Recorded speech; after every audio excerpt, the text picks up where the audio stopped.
নমস্কাৰ ND24 চাই থকাৰ বাবে ধন্যবাদ আৰু হ্যাশট্যাগৰ আজিৰ খণ্ড জীৱনৰ ৰঙলৈ মই মানস প্ৰতিমে আপোনালোকক স্বাগতম জনাইছো। আপোনালোকে জানে যে আমাৰ এই অনুষ্ঠানটোত আমি বিভিন্ন কথা বতৰাৰ জৰিয়তে বিভিন্ন ঘটনা পৰিঘটনাৰ জৰিয়তে জীৱনৰ ৰং বিচাৰি উলিয়াবলৈ চেষ্টা কৰোঁ। যিসকল ব্যক্তিয়ে নিজৰ জীৱনত ৰং বিচাৰি পাইছে, নিজৰ জীৱনৰ উদ্দেশ্য বিচাৰি পাইছে, তেনেকুৱা ব্যক্তিসকলক আমাৰ এই অনুষ্ঠানৰ অতিথি কৰোঁ। আজি আমাৰ এই অনুষ্ঠানত দুগৰাকী বিশেষ ব্যক্তি উপস্থিত আছে। তেওঁলোকে স্বামী স্ত্ৰী বা পতি পত্নী আমি যেনেধৰণে নকওঁ কিয়, কিন্তু তাৰ উপৰিও তেওঁলোকে ইজনে সিজনৰ ভাল বন্ধু। তেওঁলোকে এই বয়সত ইজনে আনজনৰ লগৰী হৈ গোটেই বিশ্ব ভ্ৰমাৰ এটা সপোন দেখিছে আৰু সেই সপোনত তেওঁলোকে কাম কৰি আছে। তাতকৈ আচৰিত কথা এয়াই যে আজি এই আমাৰ অনুষ্ঠানটোৰ অতিথি দুগৰাকী বৰ্তমানৰ লণ্ডনৰ নিবাসী। তেওঁলোক বৰ্তমান ৱেষ্ট লণ্ডনৰ নিবাসী আৰু সেই বিশেষ ব্যক্তি দুগৰাকী আজি আমাৰ ষ্টুডিঅ'ত আহি উপস্থিত হৈছে। মই আৰু পাতনি দীঘলীয়া নকৰি তেওঁলোকক চিনাকি কৰাই দিবলৈ বিচাৰিছোঁ। আজি আমাৰ সৈতে উপস্থিত আছে অসমৰ জীয়ৰী তথা লণ্ডনৰ বোৱাৰী বুলি ক'লেও ভুল কোৱা নহ'ব, গীতাঞ্জলি কক্স। মই আপোনাক স্বাগতম জনাইছোঁ গীতাঞ্জলি বাইদেউ আমাৰ অনুষ্ঠানৰ মাজলৈ। নমস্কাৰ। আৰু আমাৰ সৈতে তেখেতৰ স্বামী, তেখেত এগৰাকী বিজ্ঞানী, এগৰাকী চাইণ্টিষ্ট, এগৰাকী ৰিচাৰ্চাৰ, লগতে তেখেত এগৰাকী বাইক ৰাইডাৰ আৰু এগৰাকী অটোমোবাইল এন্থুচিয়াষ্ট। মই আৰু ভালকৈ বিতংকৈ তেখেতক চিনাকি কৰাই দিম। আমাৰ সৈতে আজি উপস্থিত আছে জেৰী কক্স। I welcome to our show. Thank you. We are glad you are here. I'm honored to be here. Thank you so much. মই আমি তেখেতৰ সৈতে কথা পাতিম, লগতে গীতাঞ্জলি বাইদেউৰ সৈতে কথা পাতিম আৰু তেওঁলোকৰ এই জাৰ্নিটো কেনেকৈ তেওঁলোক একলগ হ'ল, কেনেকৈ নাজিৰাৰ গীতাঞ্জলি বাইদেউ আজি গৈ ৱেষ্ট লণ্ডনত তেখেতে এখন ঘৰ কৰিছে আৰু তাৰ পৰা তেওঁলোকে গোটেই বিশ্ব ঘূৰাৰ এটা সপোন দেখিছে আৰু লগতে অসমলৈ বাৰে বাৰে তেওঁলোকক কোনে আৰু কিয় টানি আনে, এইখিনি কথা অলপমান পাতিবলগীয়া আছে। মই অনুষ্ঠানটো আৰম্ভ কৰিছোঁ আপোনাৰ পৰাই। প্ৰথমতেই স্বাগতম। আৰু আপুনি যিহেতু বৰ্তমান সময়ত লণ্ডনতে থাকে, বছৰটোৰ এটা সময় আপুনি আপোনাৰ জন্মভূমিলৈ আপুনি সদায় দি আহিছে, গতিকে তাৰ কাৰণে আমি আপোনাক আকৌ এবাৰ ধন্যবাদ জনাইছোঁ। বাইদেউৰ পৰা জানিবলগীয়া মোৰ প্ৰথম কথাটো হৈছে যে কেনেকৈ যোগসূত্ৰটো মিলিল। আপোনাৰ ঘৰ নাজিৰাত, নাজিৰাৰ কপহুৱা গাঁও, নাজিৰাৰ কপহুৱা গাঁৱৰ পৰা আপোনাৰ ৱেষ্ট লণ্ডনলৈ এই যাত্ৰাটো অলপমান আৰম্ভণিৰ কথাখিনি জানিবলৈ বিচাৰিছোঁ। মই কাম কৰিছিলোঁ এজ এ লেবৰেটৰী টেকনিচিয়ান। কাম কৰোঁতে তেখেত তাৰ চাইণ্টিষ্ট আছিলে। তেনেকৈ আমি বহুত বছৰ কাম কৰিছিলোঁ একেলগে। তাৰপিছত ইভেঞ্চুৱেলি মানে লগ পালোঁ। তেওঁ এদিন ক'লে মোক, তেনেকৈ লগ পালোঁ আৰু সেই তেনেকৈ আমাৰ যাত্ৰা আৰম্ভ হ'ল। তাৰপিছত মোক তেওঁ ৰিটায়াৰমেণ্ট হোৱাৰ সময় হৈছিলে, মানে মোক ৰিটায়াৰমেণ্ট ল'বলৈ খুব জোৰ কৰি আছিলে যে তুমি কিয় কাম কৰিব লাগে, মই ৰৈ থাকিব লাগে, কাৰণ আমি এমাহ হলিডে পাওঁ আৰু তাৰ মাজে মাজে এটা দুটা এনেকৈ বেংক হলিডে এনেকুৱা কিছুমান পাওঁ। গতিকে মই একো প্লেন কৰিব নোৱাৰোঁ, মই তোমাৰ হলিডেত ৰৈ থাকিব লাগে। চ' এনেকৈ কৈ এবছৰমান মই মানে ৰ'লোঁ আৰু ডিচিশ্যন লওঁতে মোৰো সময় লাগিছে। তাৰপিছত ইভেঞ্চুৱেলি মানে মই ৰিজাইন দিলোঁ। প্ৰথমতে ভয়ো লাগিছিলে, সদায় যে কাম কৰি আছিলোঁ, সদায় মানে মোৰ বেংকলৈ পইচা আহি আছিলে। এইটো বৰ ডাঙৰ কিন্তু সিদ্ধান্ত জীৱনৰ, মানে সেই ফ্ল'টো নাইকিয়া হৈ যাব না। চ' সেইকাৰণে মোৰ চিন্তা লাগিছিলে, কিন্তু মই ভাবিলোঁ ভাল ডিচিশ্যনেই ল'লোঁ। আমি তাৰপিছৰ পৰা ঘূৰিয়ে ফুৰিছোঁ, যাওঁ চবতে। তাত অসমীয়া ডাঙৰ ছ'চাইটি আছে, আমি সেইবোৰ এটেণ্ড কৰোঁ। এওঁ ইনভলভ আছিলে আছাম এছ'চিয়েশ্যনত কিছুদিন। তাৰপিছত আৰু আমি ট্ৰেভেল কৰোঁ বহুত, আমাৰ ল'ৰা ছোৱালী আছে, নাতি আছে। চ' এয়াই আৰু আমি এনেকৈ আপোনাৰ এখন লণ্ডনত এখন ভৰপূৰ এখন সংসাৰ, এখন ঘৰ, সেইখিনি কথা আমি পাতিম। কিন্তু মই যদি আপোনাক সোধোঁ যে জেৰী কক্সৰ আপোনাৰ কোনটো কোৱালিটিয়ে আপোনাক আকৰ্ষণ কৰিলে তেখেতৰ প্ৰতি? তেখেতৰ নাম্বাৰ 1 কোৱালিটি হ'ব তেওঁৰ ৰেচপেক্ট, লাভ এণ্ড কনচাৰ্ণ। আৰু এই যে অসমলৈ মই আহোঁ, তেওঁ দ্বিতীয় কুৱেশ্যন নকৰে। এই যে মই মানুহবোৰ লগ পাওঁ, মই আমুকত যাম, আজি তাত থাকিম, অ'কে ব'লা। তাত মই জানো কিছুমান কথা অসুবিধা হ'ব পাৰে, মই নিজে নকওঁ, কিন্তু মই ভাবোঁ যে চাগে কিবা ক'ব, মই তেতিয়া ক'ম, কিন্তু তেওঁ একো নকয়। তেওঁ জাষ্ট এডজাষ্ট কৰে আৰু সেইটো দেখি দেখি মোৰ শ্ৰদ্ধা আৰু বাঢ়ি গ'ল তাৰমানে আৰু যদি মই কিবা এটা মোৰ পৰিয়ালৰ কথা ভাবি পেলাই মই চিন্তা কৰোঁ মোক কৈছে কি হৈছে বোলে অলপমান দিগদাৰ হৈছে অলপ কাৰোবাৰ হয়তো বিজনেছ বেয়া হ'ল অলপ ফাইনেন্সিয়েলি দিগদাৰ ৰ'বাচোন কিয় চিন্তা কৰিছা নিজৰ ছেভিঙৰ পৰা দি দিব এনেকুৱা মানুহ তাৰমানে সেই উদাৰতাটো আছে নহয় জানো মানে একো মোক নুশুনাই যে মোক এইটো লাগিব ঘূৰাই মই তোমাক হেল্প কৰিছোঁ এতিয়া মই মানে একদম মই চক খাই যাওঁ মানে সেই কোৱালিটিটো দেখি মই সঁচাকৈ কৈছোঁ মই নিজৰ মানুহৰ মাজত দেখা নাই সেই বস্তুটো থকাটো খুব দৰকাৰ কাৰণ দি দিয়া মানে নহয় মোৰ শেষ হৈ গ'ল সেই যে মৰম আদৰখিনি ঘূৰি আহে আশীৰ্বাদটো ঘূৰি আহে সেইটো বহুত ডাঙৰ কথা মই সেইটো বিশ্বাস কৰোঁ তাৰমানে তেওঁ খুব উদাৰ মানে ধৰক মানুহৰ সম্পৰ্ক এটা আচলতে হ'বলৈ হ'লে প্ৰেম ভাল পোৱাটো লাগিবই কিন্তু আটাইতকৈ ইম্পৰ্টেণ্টটো হৈছে কিন্তু ৰেছপেক্ট নহয় জানো ৰেছপেক্টটো আৰু প্ৰেমটো থকাৰ পিছত যেতিয়া ৰেছপেক্টটো দেখিব আৰু বাঢ়ি যায়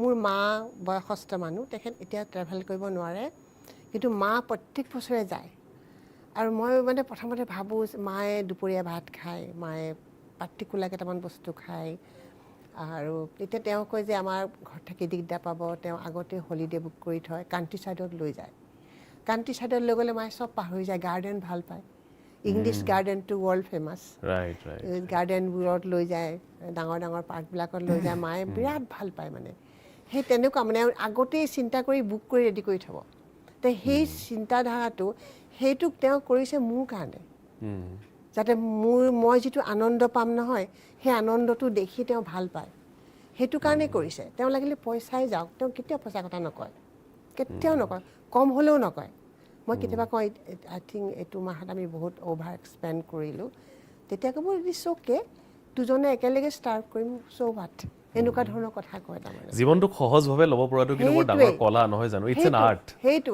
সেই যে মানুহে খুব চিন্তা কৰে যে মোক এইটো লাগিব সেইটো লাগিব তেওঁ নকৰে নাথাকিলে আমি মেনেজ কৰিম আমি আছোঁ না আৰু তেখেত মানুহজন অলপমান ব্যতিক্ৰম মই ইতিমধ্যে আপোনালোক কৈছোঁ যে তেখেতে গাড়ী নিজে বনায় নহয় জানো নিজৰ মতে গাড়ীখন তেওঁ নিজে প্ৰথমতে পৰিকল্পনা কৰে তাৰপাছত আমি দেখিছোঁ তেখেতৰ নিজৰ ব্লগতে আমি ফটোজ আৰু ভিডিঅ'জ দেখিছোঁ যে তেখেতে কেইবাখনো গাড়ী নিজে বনাই আছে নিজে সাজি আছে গাড়ীকেইখন তেখেতে বাইক ৰাইড কৰে আৰু ভিন্ন বাইক তেখেতে মোক ইতিমধ্যে কৈছিলে যে তেখেতৰ 4খন বাইক আছে আৰু তেওঁ এনেধৰণে চলায় আৰু এখন গাড়ীৰ কাম তেওঁ কৰি আছে মই এইখিনি কথা অলপমান তেখেতৰ পৰা জানিম আৰু তেখেতে যিহেতু অসমীয়া নকয় গতিকে মই ইংৰাজীতে সুধিছোঁ বাইদেউ অলপমান হেল্প কৰি দিব Mr. Cox, are you understanding what we are speaking right now? Not really. I speak very little Assamese. Okay. Enough to pani sakaba. Oh, great. That's it. But what made you fall for this woman? I mean, what was the first impression that you got from her? Well, I noticed her in the lab, and it was on my first day at work. Okay. I went to the cafeteria for coffee. Okay. I saw this beautiful young lady sitting alone. So, couldn't resist it. I went to talk to her, and the rest is history. Rest is history. Have you ever been to? I mean, how many times have you been to Assam? I don't know, 5 or 6 times. Okay. Starting it sporadically from 2014 when we went our first visit to meet the family. But we only managed. All right. So I dragged my brothers along, both older than me, for the experience. How was it? How was the experience? Incredible. The love and generosity that everyone showed us, it's really quite incredible. It's a part of our culture and heritage, and we carry it with pride. Well, I think with all the people, I've got to say, thank you, because they have accepted me, my family, but mainly me because I'm here more often, and they get to see me and be so aware of what I'm capable of. Right, and it's also a part of exchange of culture exchange of language, exchange of understandings, and most importantly is that the basic question we used to ask whenever people come from outside India, have you tasted Assamese thali, Assamese food? I get it every day. Right. তেওঁ খুৱাইছে নে অসমীয়া থালি কি খায় তেওঁ ভাল পায় তেওঁ খাই ফিছ কাৰী খায় মাছৰ তাততো সাগৰৰ মাছ ইয়াৰ টেষ্টটো পোৱা নাযায় কিন্তু এটা মাছ আছে চামন বুলি সেইটো অলপমান আনিব পাৰি ইয়াত নদীৰ মাছ তেওঁ খাইছে নে নাই নদীৰ পাতটো তেওঁ অলপমান নদীৰ পাত খায় কিন্তু অলপমান আৰ্থি এটা স্মেল পায় আচ্ছা আমি যেনেকৈ সাগৰৰ মাছ খালে চল্টি লাগে অভ্যাস নাই কিন্তু তেওঁ তাৰ সেই চামন হেৰি খাইছে কাটলা মাছ ভাল পায় সেইটো তেওঁৰ ফেভাৰেট আৰু তাত মানে চামন বুলি মাছ আছে সেইটোত মই টেঙা বনাই দিওঁ তেতিয়া খাই দিওঁ আৰু ধৰক তিতা কেৰেলা ট্ৰাই কৰিছিলোঁ নোৱাৰিলোঁ তিতা কেৰেলা ফ্ৰাই মই ভাল পাওঁ তেওঁ মানে কৈছে মই নোৱাৰি কাৰণ মানে নোৱাৰিলে বাকী চব কোমোৰা লাও চব খুৱাইছোঁ মাটিমাহৰ দাইল ভাল পায় আৰু গ্ৰীণ যে মাটিমাহটো আছে মাগুৰটো সেইটো খুব ফেভাৰেট মানে তাৰ দি ধোচাও বনাওঁ মই ধোচা খাই আৰু পনীৰ ধোচা খুব ভাল পায় বঢ়িয়া so Indian different food you have tasted right yes I've got to be careful of chilies and we like spicy here too much black pepper at the moment is disagreeing with me but I'm sure that'll pass with shall we say more influence of cooking with pepper black pepper peppers more or less I also avoid black pepper mostly but I love chili I love it spicy I love it doesn't love me right বাইদেউ মানে ধৰক আপোনাৰ এখন তাতে মই ইতিমধ্যে কৈছোঁ এখন ঘৰ আছে আপোনাৰ সন্তান আছে আৰু আপুনি কৈছে আপোনাৰ নাতিপুতিও আছে এখন ভৰপূৰ ঘৰ ৱেষ্ট লণ্ডনত নহয় জানো সেই সমাজখনৰ বিষয়ে আমি কথা পাতিম সেই সোসাইটিখনৰ বিষয়ে কথা পাতিম তাৰ পৰা আমি শিকিবলগীয়া কি আছে সেইটো কথা পাতিম কিন্তু তাৰ আগতে মই জানিব বিচৰা বিষয়টো হৈছে যে আপুনি ঘৰলৈ আহে আৰু আপুনি অসমলৈ বাৰে বাৰে আহে আপুনি তেখেতৰ সৈতে আহে আপুনি অসমলৈ আহি নিজকে আকৌ এবাৰ অসমত বিলীন কৰে ঘৰলৈ অহাটো এটা বেলেগ কথা কিন্তু আপুনি কেৱল ঘৰ বুলিয়ে নহয় আপুনি অসম বুলি আহে মানে এনেকুৱা কি আছে অসমখনে যি আপোনাক ইমানকৈ টানি থাকে লণ্ডনৰ পৰা বহুত আছে মোৰ যিটো ৰুট শিপাডাল ইয়াত আছে সেই শিপাডালটো মই কেতিয়াও উঘালিব নোৱাৰোঁ হয় নহয় আৰু সেইটো মোৰ হাড়ে সিমজুৱাই আছে বিহু মই লাভ বিহু আৰু কি হয় মই যেতিয়া বাহিৰত ফুৰোঁ নহয় বস্তুবিলাক দেখোঁ চিধা মোৰ ইয়াৰ কথা ভাবোঁ আমিতো এইটো কৰিব পাৰোঁ ইমান ভাল লাগিব অসমখন যে ইমান ধুনীয়া মানে সূতাডাল চিঙা নাই কেতিয়াও নিচিগেও এতিয়ালৈকে নিচিগেও কাৰণ মানে সেই প্ৰত্যেকটো মানে কয় যে মানে মোৰ হাজবেণ্ডে কয় যে আমি লটাৰী টিকেট উইন হোৱাটো উচিত নেকি তাত গৈ চব ইনভেষ্ট কৰিব এনেকৈ কয় মই তেতিয়া কওঁ যে সেইটো হয় আমি দিব পাৰোঁ কিন্তু আচলতে কি আমাৰ মানুহখিনিয়ে বুজি পাব লাগিব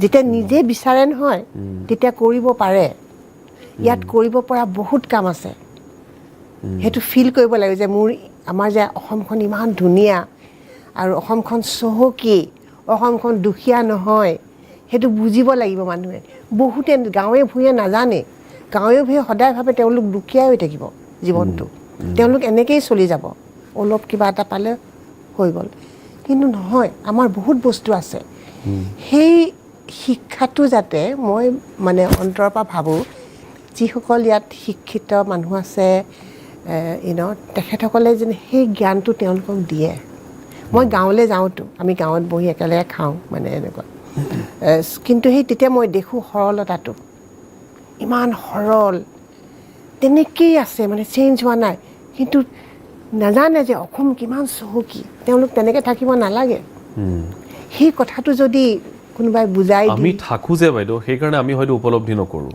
কিন্তু আপুনি এতিয়া বাহিৰত আছে গতিকে আপুনি দেখিছে আচলতে নহয় জানো আপুনি কম্পেয়াৰ কৰিব পাৰিছে পাৰোঁ এই কামটো এনেকৈ কৰিব পাৰে কিয় কৰা নাই এইটো কাম কৰোঁতে ইমান দেৰি কৰি পেলাই ইমান পইচা ৱেষ্ট কৰিছে সেইখিনি পইচাই চিধা চিধি কামটো কৰিলে ধুনীয়াকৈ হৈ গ'ল আৰু এইটো নহয় যে আমি সদায় গভৰ্ণমেণ্টক দুখ দিয়াটো সেইটো বেলেগ কথা মই নাজানো গভৰ্ণমেণ্টকো ব্লেম দিব নালাগে মই যদি নিজেই যদি কৰোঁ নহয় প্ৰত্যেকেই যদি কৰে কামটো হৈ যাব তাৰমানে কাৰণ গভৰ্ণমেণ্টে সেই ঘৰে ঘৰে চাই থাকিব নোৱাৰে না এটা মানুহৰ নিজৰো এটা কিন্তু উৎসাহ চিভিক চেন্স বুলি যিটো আমি কওঁ সেই চিভিক চেন্সটো খুব ইম্পৰ্টেণ্ট এতিয়া আমি হেৰিত গৈছোঁ কাজিৰঙাত গৈছোঁ এওঁ মানে পানী বটল এটা লৈছে মোৰ পিয়াহ লাগিব ৰাতিপুৱা সোনকালে গৈছোঁ চাফাৰী ৰাইডত তেতিয়া কৈছে তুমি পানী নিব নোৱাৰে এখেতে পানী নিব নোৱাৰে মই তেতিয়া তেওঁক এটা কথা ক'লোঁ মই যে জানো এইটো ৰুল হয় কিন্তু তোমাক মই এটা কথা গেৰাণ্টি দিব পাৰোঁ কোনো ফৰেনাৰে প্লাষ্টিক নেপেলায়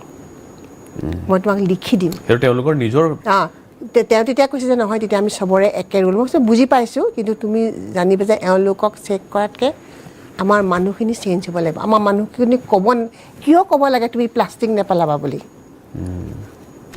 মোৰ বাইদেউ আপুনি কথা এটা কওঁতে মোৰ মনত পৰিছে মোৰ এগৰাকী বান্ধৱী তেখেতে ৰিচাৰ্চৰ কামত বাহিৰত আছিলে তেতিয়া তেখেতৰ হেনো 4-5জনীয়া এটা গ্ৰুপ আছিলে ছোৱালীৰ গ্ৰুপ বেলেগ বেলেগ দেশৰ তাৰে এগৰাকী জাপানীজো আছিলে মোৰ যিমান দূৰ কাহিনীটো মনত আছে মোৰ বান্ধৱীগৰাকীয়ে সুধিছিলে তেখেতক যে আপুনি এইটো জাপানৰ হয় অসম বা ইণ্ডিয়াৰ বিষয়ে কি জানে তেখেতে বোলে এটা কথা কৈছিলে যে মই এটা কথা জানো যে ইণ্ডিয়াত হেনো ৰাস্তাৰ কাষৰ ৱালত লিখি থোৱা হয় যে ইয়াত প্ৰস্ৰাৱ নকৰিব মানে জাপানীজবিলাকৰ এইটো সাধাৰণ জ্ঞান যে ইয়াত পেচাব কৰিব নালাগে ইয়াত যে লিখি থ'বলগীয়া হৈছে সেইটো তেওঁলোকৰ কাৰণে খুব আচৰিত কথা মানে সেইটো মানে অপমান নিচিনা হয় যে এইটো মানুহৰ বিহেভিয়াৰ না আমি শিক্ষিত মানুহ ইয়াত এটা ছাইডত কিমান এডভান্স হৈ গৈছে ইণ্টাৰনেট আছে কিমান কি হৈছে ইয়াত মই দেখিছোঁ পাব ক্লাব কথা যে কি দেখিলোঁ গুৱাহাটীত একদম চেঞ্জ কিন্তু এই যে ৰাস্তা মই পাণবজাৰত এদিন খোজকাঢ়িছোঁ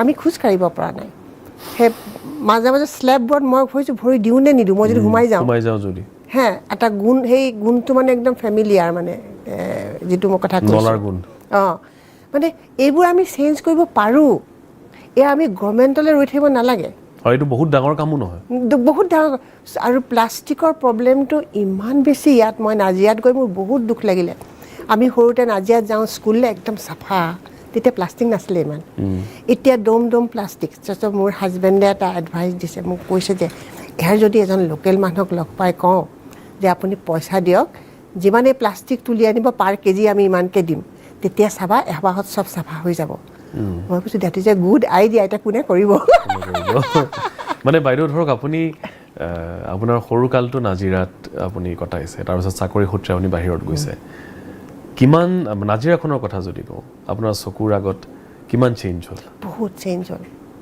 থেপা থেপিকৈ য'তে ত'তে দোকান বনাই দিলে আৰু মানে কোনো এটা আমি যে এটা বস্তু চাওঁ এই যে মই পিন্ধিছোঁ পিন্ধিছা তুমি পিন্ধিছা ন তুমি নিজকে চোৱা না ভাল লাগিছে যেতিয়া আমি ওলাই যাওঁ আমি কেলেই নাচাওঁ এইখন যে বেয়া দেখিছে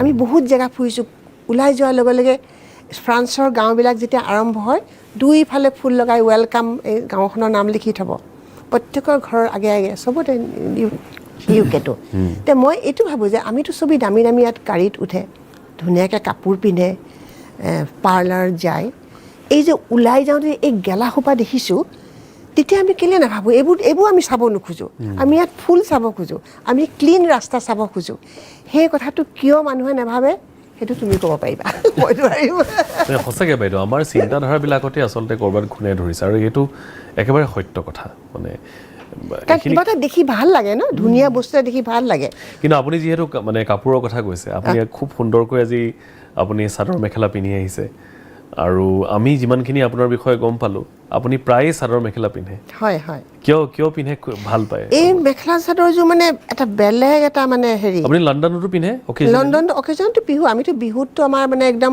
প্লেন হয় মানে কি পিন্ধিম দেই ল'ৰা ছোৱালীবিলাকক কোনে কি মেখেলা চাদৰ পিন্ধিব ফটো ল'ম আৰু তাৰমানে আৰু চবতকৈ ডাঙৰ কথা হৈছে কিন্তু আমি যেতিয়া থিয়েটাৰ চাবলৈ যাওঁ তেতিয়া মই মেখেলা চাদৰ পিন্ধোঁ আচ্ছা মেখেলা চাদৰ পিন্ধি যাওঁ ঠাণ্ডাত বুট পিন্ধি যাওঁ তলত দেই বুটৰ লগত বুটৰ ওপৰত মেখেলা চাদৰ কাৰণ নেদেখেতো ভৰিটো কোনেও মানে বতাহ লাগিব যে কাৰণ লণ্ডনলৈ গ'লে টিউবেৰে যাব লাগে খুব বতাহ মাৰে ঠাণ্ডা লাগি যাব আৰু আমি তাতে বুঢ়া মানুহ চ' মানে বুট চুট কোট পিন্ধি মেখেলা চাদৰ ভিতৰত গৈ খুলি দিওঁ মানুহবোৰে চাই কমপ্লিমেণ্ট দিয়ে আৰু নিজৰে ভাল লাগে কিবা এটা বহুত ভাল লাগে মানে সেইটো মই বুজাব নোৱাৰো মানে মেখেলা চাদৰযোৰ নাম্বাৰ 1 মোৰ কাৰণে আৰু ভালো লাগে যেতিয়া সকলোৱে এনেকে সমাজৰ আগত গোটেই বিশ্বৰ আগত আপুনি প্ৰতিনিধিত্ব কৰে এগৰাকী অসমীয়া হিচাপে সেই সাজপাৰ জুৰি আচল কথা আৰু খুব ভাল লাগে মই অলপমান তেখেতৰ বিষয়েও কথা অলপমান জানিলোঁ যিহেতু তেখেত বহুত সময়ত বহি আছে I wanted to know about you you are an automobile enthusiast as far as we got to know about you. Yes. You manufacture car yourself, you redesign them, and you are a bike rider. So how many bikes do you have right now? I've got 4 bikes. 4 different bikes. 4 different bikes. 2 of them are Velosets. Okay. Right. One was an ex-police Veloset. Okay. And the other one is an overhead valve version. Okay. So they're interesting machines. Okay. I've got a Kawasaki ER6F, Wow. which I used to go to work on. Okay. I still got it. Yeah, and now I do.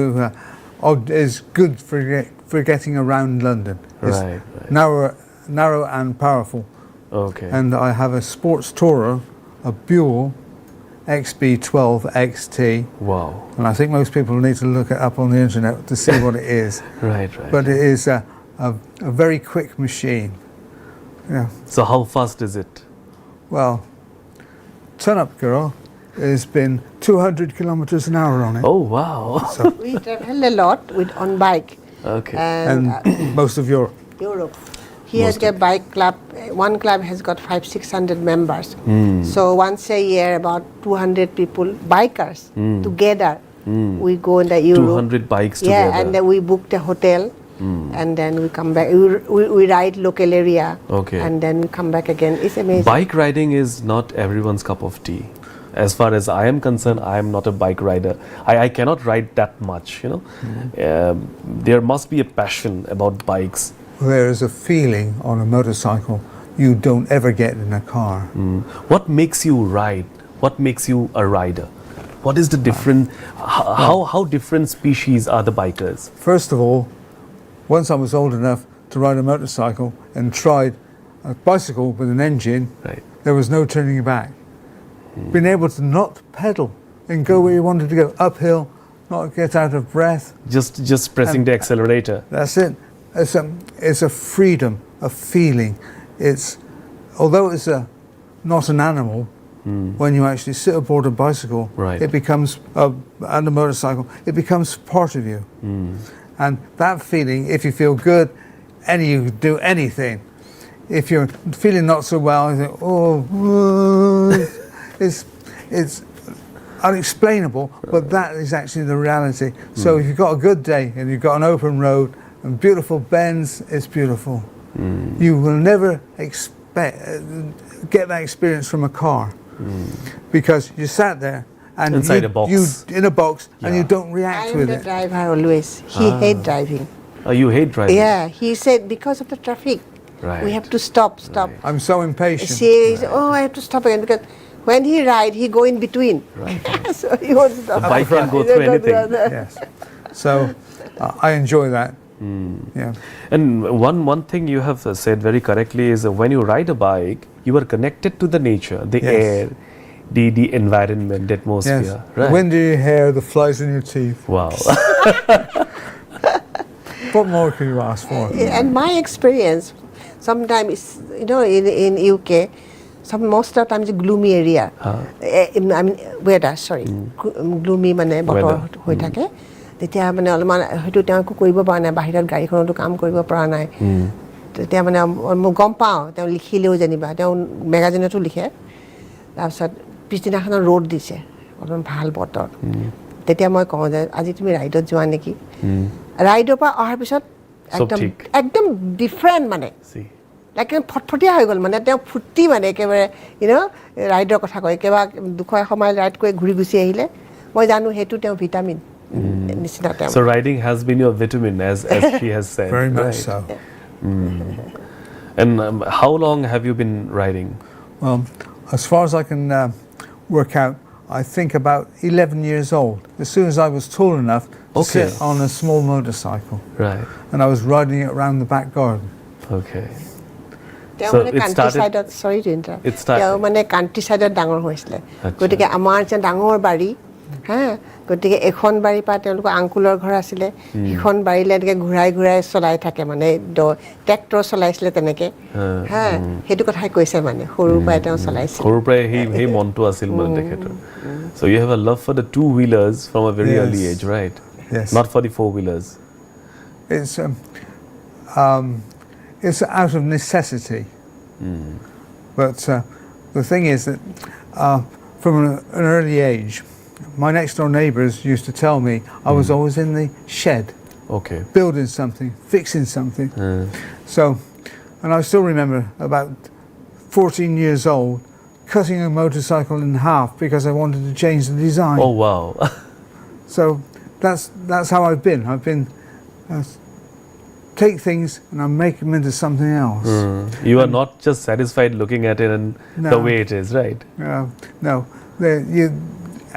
your life evolves and the machine evolves exactly. and you're doing different things so you need to change it for what you want and thinking about how to change it has been a great deal part of my history which is where the cars come in okay because I like 2CV cars but they rot away so quick so to actually give them a new life you've got an engine and gearbox and everything else is good you put a new chassis on you put a new body on and you've got a car that will last 25 years right so that's how I've treated 2CVs I don't keep them standard because what's in front of you disappears so quickly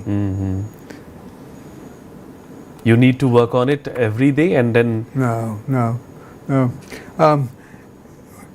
you wouldn't do that to an ordinary car so why should you need to do it to the car that you've built and the answer is I don't it gets its annual service and a few bits of greasing in between for long journeys pump up the tires and off you go right and the last time we did that was in 2022 and we actually went in one of the cars all the way around Spain oh wow 3,000 kilometers okay with scenic beauty around yes and visiting a number of the favorite sites that everyone else visits what has been your favorite machine as far as the driving and the quality of the interior is concerned well that's difficult because I built them so they're my own right the Burson which is a beautiful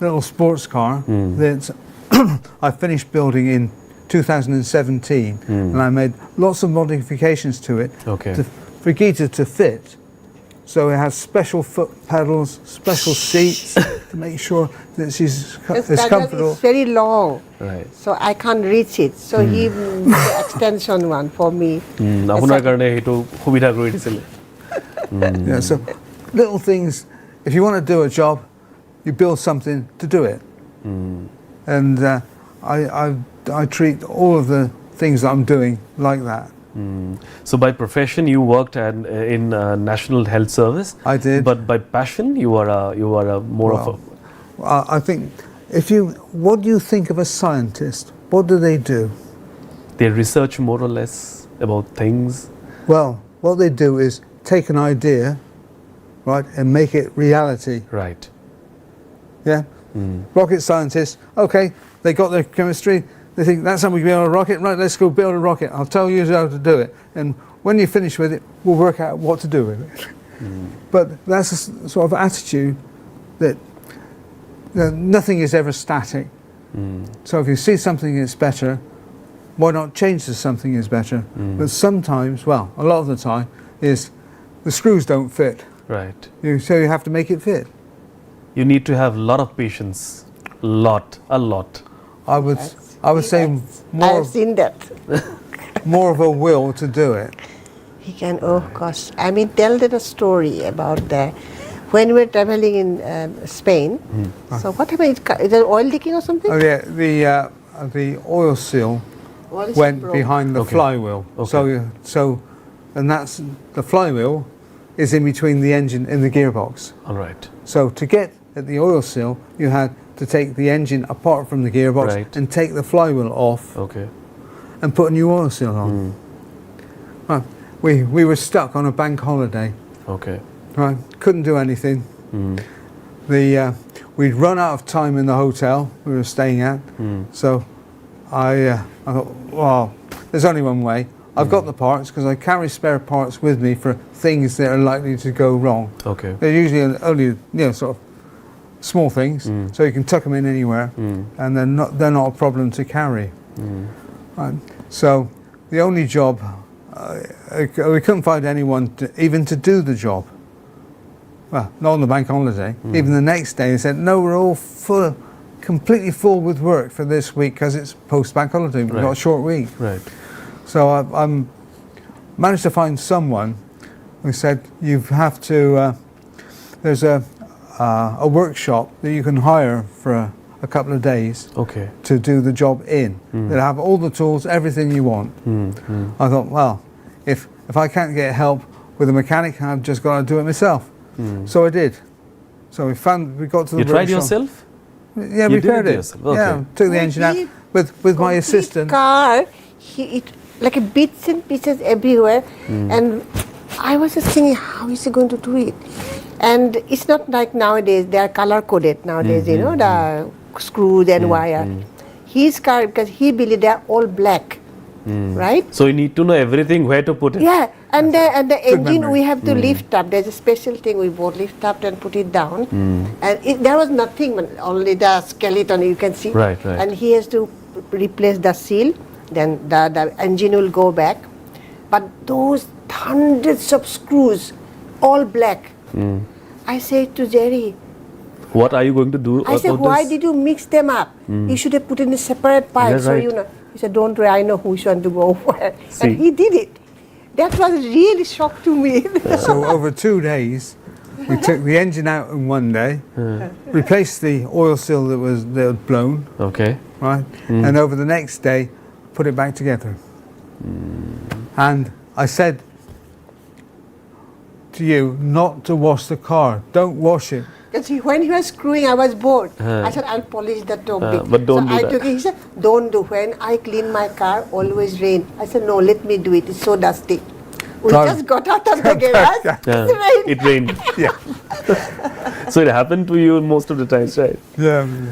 Most of the time, he said, when I wash cars, I just wanted to ask you something. Since you ride bikes a lot, have you ever tried the Indian Royal Enfield?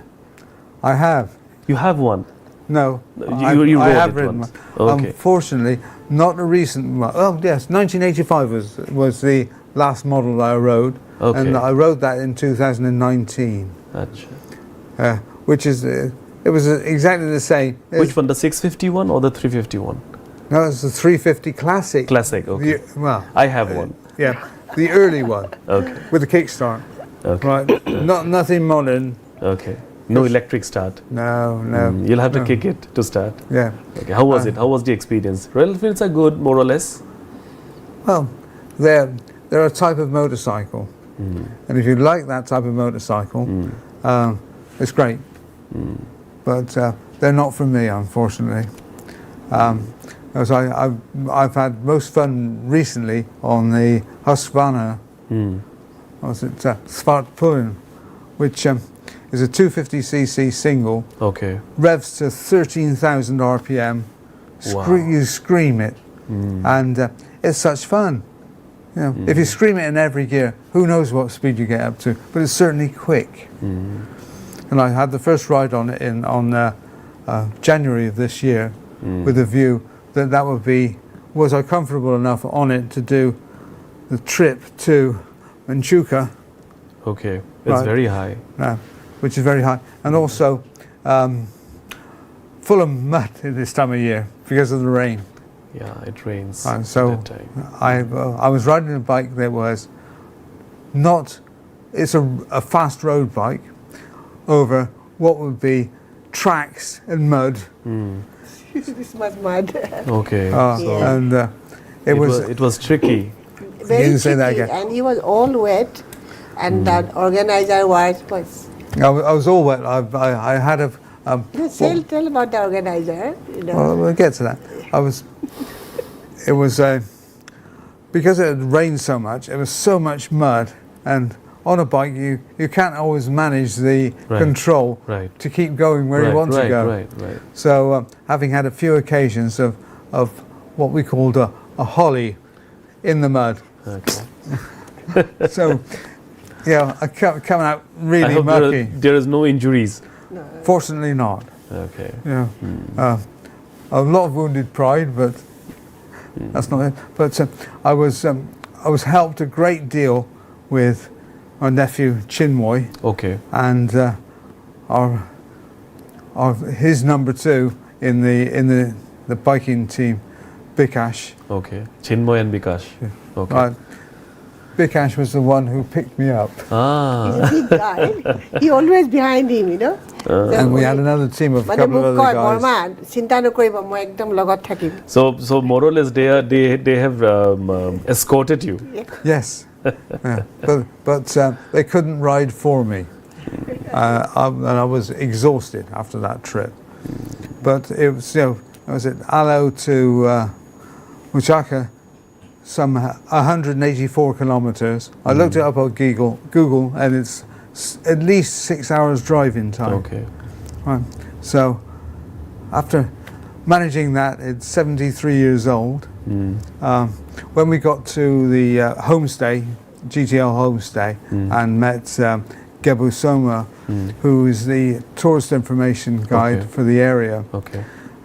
He said I was the first 73-year-old to ever do that route. Wow. And so this takes a lot of courage. Well, not telling me what was helped.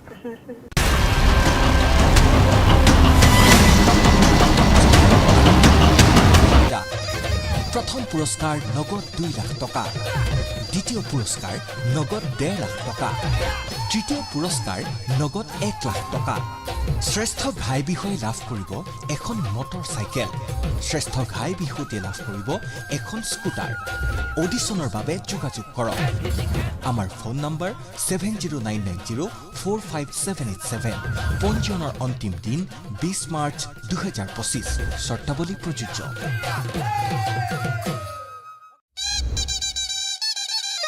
ND24 এক অভিযান আয়োজন ND24 হুঁচৰি আৰু মুকলি বিহু প্ৰতিযোগিতা প্ৰথম পুৰস্কাৰ নগদ 2 লাখ টকা দ্বিতীয় পুৰস্কাৰ নগদ 1.5 লাখ টকা তৃতীয় পুৰস্কাৰ নগদ 1 লাখ টকা শ্ৰেষ্ঠ ঘাই বিষয়ে লাভ কৰিব এখন মটৰচাইকেল শ্ৰেষ্ঠ ঘাই বিহুতে লাভ কৰিব এখন স্কুটাৰ অডিশনৰ বাবে যোগাযোগ কৰক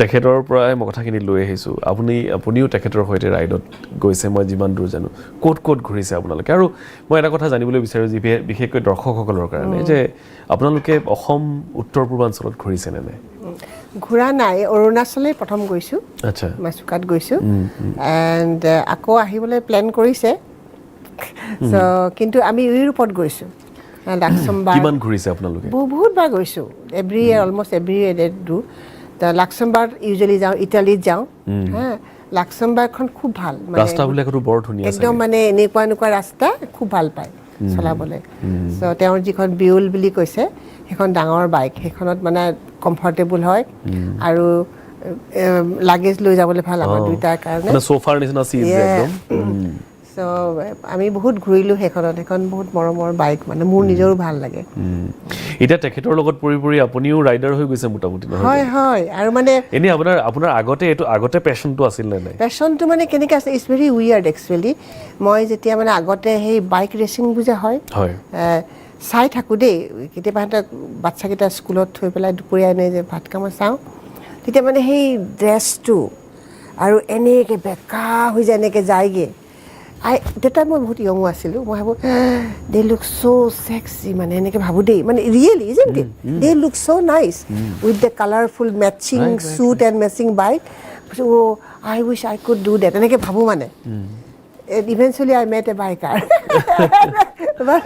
So, you know, সেইটো মোৰ এতিয়াও মনত আছে মানে মই চাইছে ভাবো কেনেকে ইমান বেকা হৈ এনেকে ঘূৰি গৈছে হা আৰু কেনেকে ইমান ধুনীয়া মেচিং মানে প্ৰত্যেকখন বাইক বেলেগ বেলেগ বেলেগ বেলেগ কালাৰৰ তেনেকে মেচিং তাহাঁতৰ শ্বুট বনাইছে মই খুব ভাল পাইছিলোঁ কিন্তু মই গেমটো বুজা নাছিলোঁ মই এনেই চাওঁ মানে ৰুলটো কি হয় ইমান বাৰ যে এনেকে গৈ আছে কিন্তু এটা এট্ৰেকশ্যন এটা আছিলে মোৰ তেতিয়া আমাৰো এইটো বৰ আৰু মইতো তেতিয়া গেমো খেলিছিলোঁ তেওঁলোকক ভেলেণ্টিনো rose I love that guy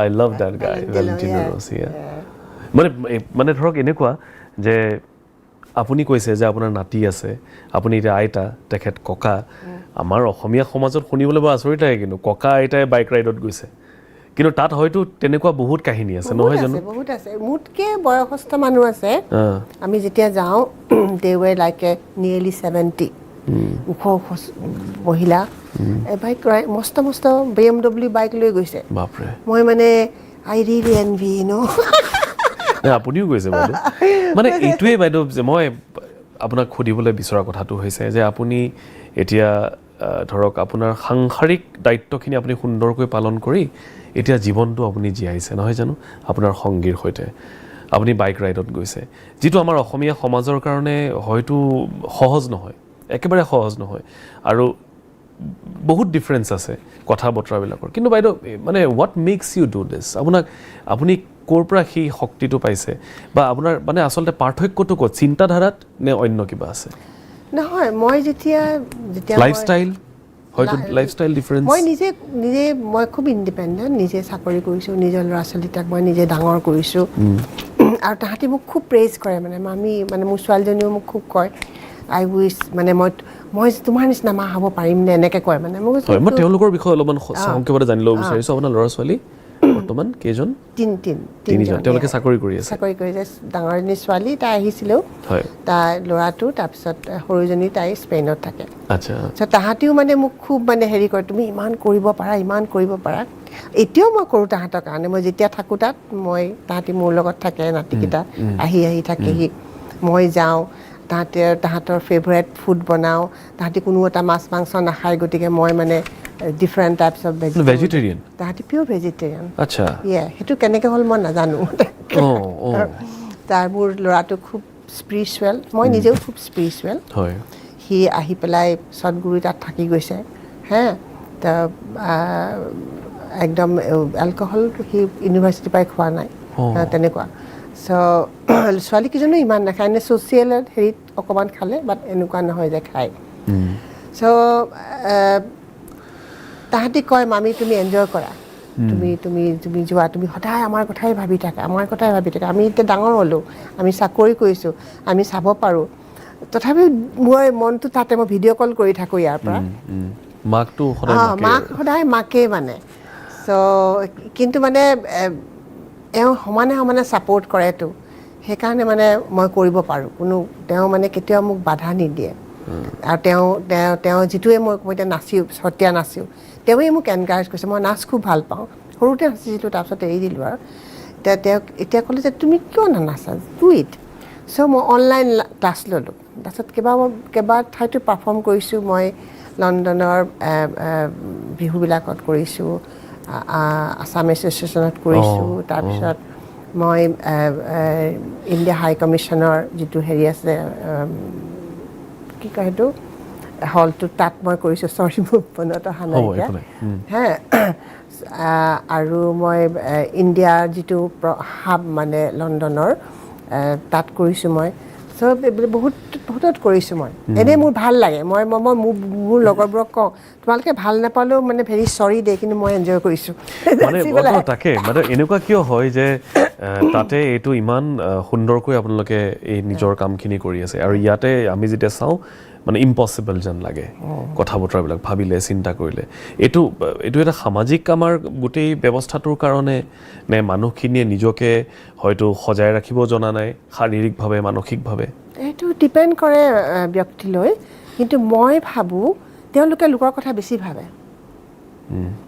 হা কোনে কি ক'ব মোক হাঁহিব মই বুঢ়া হৈ গ'লো এতিয়া এনেকুৱা ধৰণৰ নহয় বুঢ়া কোনে কৈছে বুঢ়া হৈছে বুলি ডু ইট তুমি কিবা এটা কৰিব খুজিছা কৰা দুজনে আৰু জীৱনটো কেইদিন আছে কৰিতো গলা না নকৰা হ'লে থাকি গ'ল মনত নহয় জানো আশা এটা মই সেইটো ভাবোঁ তাৰমানে আৰু ল'ৰা ছোৱালীও ক'ব লাগে মাক বাপেকক ইমান disturb do it you want to go' there do I will help you I will give you whatever you need এনেকুৱা এটা থাকিবও লাগে মানে ল'ৰা ছোৱালীৰ পৰা চ' ইমান অনবৰত মা দেউতাৰ পৰাই যে লৈ থাকিব লাগে সেইটো দিব লাগে কাৰণ মা দেউতাৰো এটা ব্যক্তিগত জীৱন আছে তেওঁলোকেতো অলৰেডি উৎসৰ্গা কৰিলেই আগতেতো মই লাষ্ট পাৰ্চন মই নিজৰ কথা ভাবোঁ তাৰপিছতে প্ৰথমতে তাহাঁতি চব হ'ল নে নহ'ল তাৰপিছত লাষ্টত মই মোৰ কথা ভাবোঁ তেনেকৈ মোৰ জীৱনটো গ'ল কিন্তু সেইকাৰণে ল'ৰা ছোৱালীবিলাকো ভাবিব লাগে হা মোৰ ল'ৰা ছোৱালীকেইটা কয়ো যে তুমি ঘৰটো মানে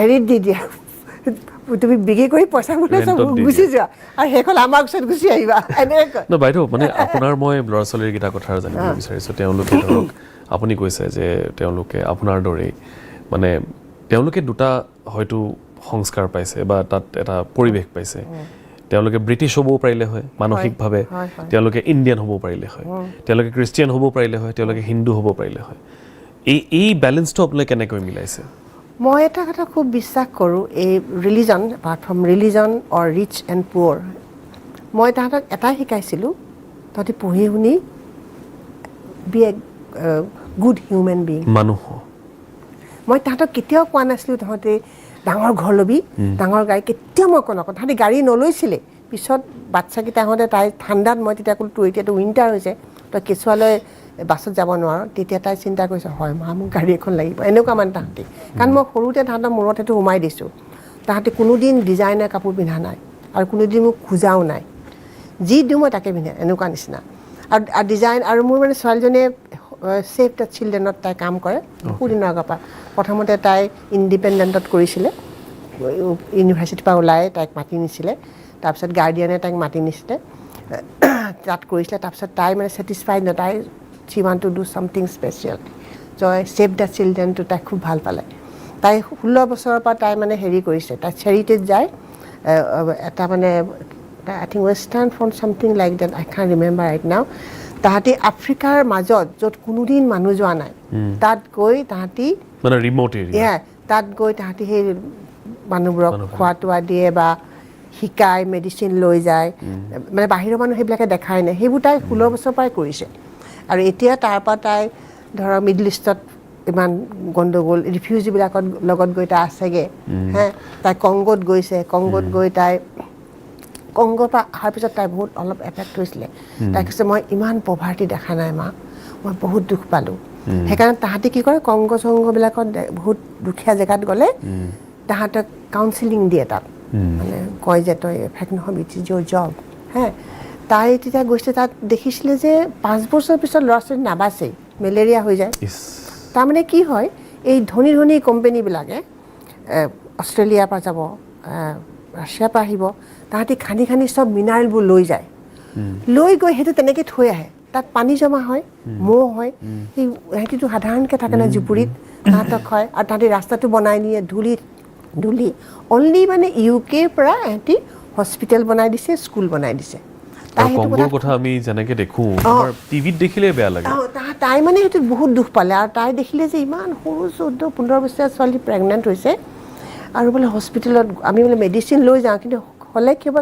কাৰাপশ্যনটো আছে দুখীয়া মানুহ যে মেডিচিনবোৰ বাহিৰত বিক্ৰী কৰি দিয়ে হা তাই কৈছে মই মানে ভাবিব নোৱাৰোঁ তাই মোতকৈ বহুত সৰু মা তাই প্ৰেগনেণ্ট তেতিয়া হস্পিটেলত গৈছে এখন এটা মেটেলৰ ফ্ৰেম আছে তাৰ মাজত 2খন তক্তা আছে তাৰ ওপৰত তাই ডেলিভাৰী দিব হা আৰু একো নাই দে পেইন কিলাৰ নাই তাই মানে সেই তাই কেমেৰাটো লৈ যায় তাই এইবিলাক হেৰি কৰে চব ৰেকৰ্ড কৰে মানে তাই মানে নাৰ্ছজনীক কৈছে যেতিয়া ডেলিভাৰী সময় হ'ব মোক কিন্তু মাতিবা তুমি তাই বেলেগ এটা ৰুমত ফ্ল'ৰত শুই আছে তাত বিচনা চিচনা নাই হা তাই ৰাতি খুব তাৰপিছত দুৱাই ঢকি আহিছে তাই ওলাই আহিলে আহি পেলাই কৈছে ডেলিভাৰী তুমি কৈছিলানে মাতিব তাই দৌৰি মাৰি ওলাই আহিছে টোপনিৰ পৰা তাই মানে কৈছে মা মই কান্দি গ'লোগৈ যে তাই মানে কথা আমি বহি পেলাই কথা পাতি ময়ো মানে কান্দি যাওঁগৈ তাই যে ছোৱালীজনী বোলে এনেকৈ আছে তাই ডেলিভাৰী দিছে এবাৰ এটা চাউণ্ড কৰা নাই আৰু আমাৰ তাত ইংলেণ্ডত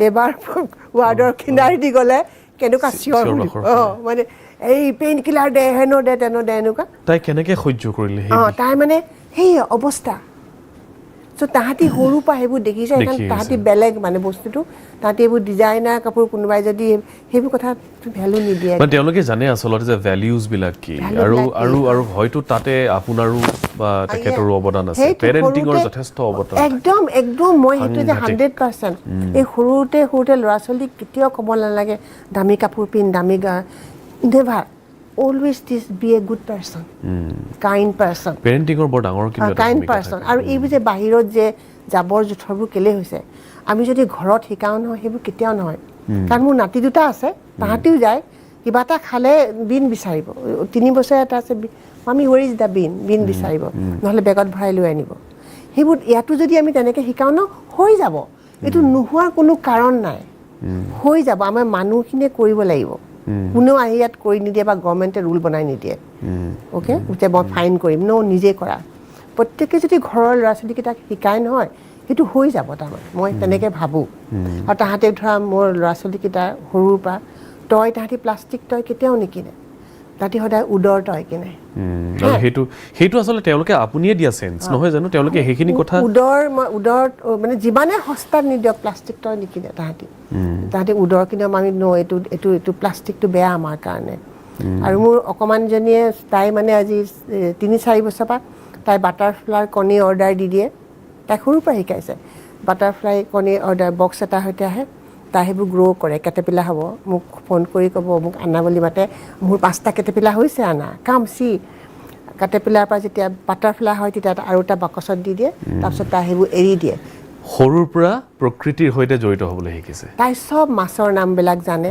চব জানে দেউতাক মানে তেনেকুৱা মানে দেউতাক মানে সি ৰান কৰে তাৰে হয় ব্ৰিটিছৰ সি ৰান কৰে এভৰি ইয়েৰ 2,000-3,000 পাউণ্ড ৰেইজ কৰে সেইখিনি পইচা গছ ৰুবৰ কাৰণে দিয়ে তেতিয়া মোৰ তাৰ সৰু নাতিটো জন্ম হৈছিলে তেতিয়া তাৰ নাম ঠিক হোৱা নাই নাম ঠিক হোৱা চব আনি তেতিয়া সি মানে নাম চাই আছে কৈছে বোলে মই তাৰ নাম হেৰি দিছোঁ বিপিন দিছোঁ অসমীয়া নাম বিপিন মোৰতো শুনি পেলাই হাঁহি দিছে বিপিন মই মানে হাঁহি দিলোঁ দেই তেতিয়া কৈছে why are you laughing is it so funny I said no it's very nice but it's a very old name তেতিয়া মানে সি কৈছে মানে do you know মই মানে কিয় বিপিন নাম থৈছোঁ বিপিন মানে ফৰেষ্ট গছ গছনি কাৰণ সি গছ গছনি ৰুবৰ কাৰণে পইচা তোলে না আচ্ছা এটা তাৰ নাম বিপিন এতিয়া আমাৰ ঘৰত যেতিয়া মানুহ ফোন কৰিছোঁ কি নাম থলি বিপিন চব কোৱাইট হৈ যায় কি কলি তই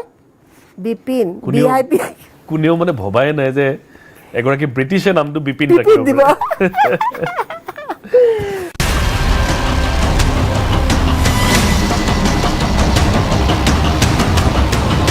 7099045787 পঞ্জীয়নৰ অন্তিম দিন 20 মাৰ্চ 2025 শৰ্তাৱলী প্ৰযোজ্য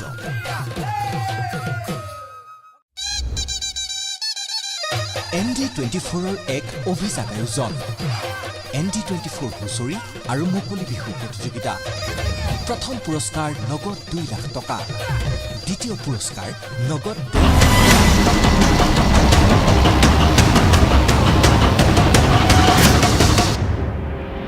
Mr. Cox, we spoke about life and her experiences all these years.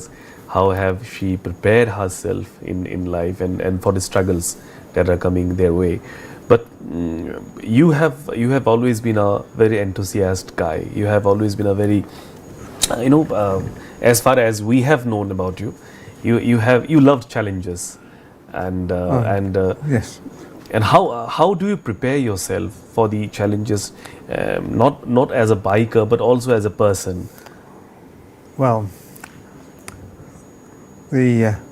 the first approach is look at the options and discard the easiest option straight away.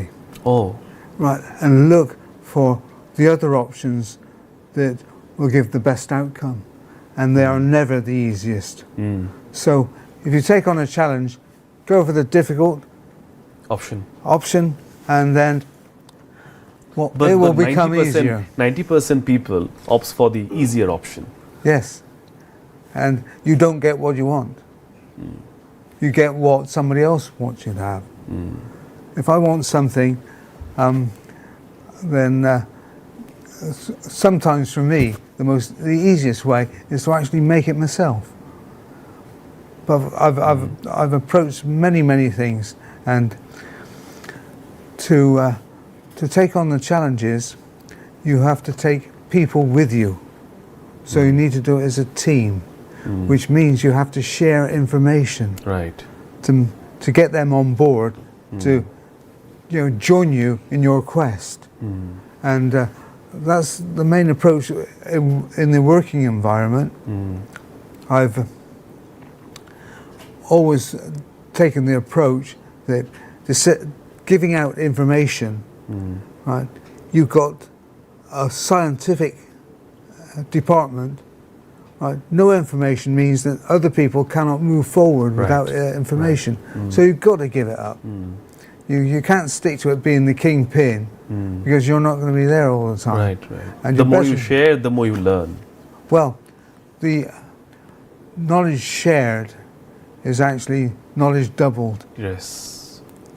If you keep it to yourself, the only person who knows it is you, and if people need that information, they'll go around you. So it's pointless. So it will end with you, right? Yes. What sharing the information means to me that people have always come back to me for that information as being the source of it.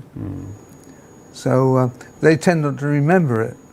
Well, that was easy stuff, but sharing it is actually increases your stature because you're the information source. And it might open a different door to your thinking as well, right?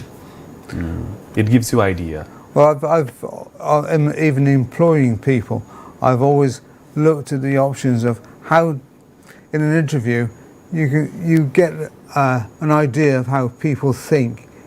Are they dishing out the same old rubbish, or are they actually thinking?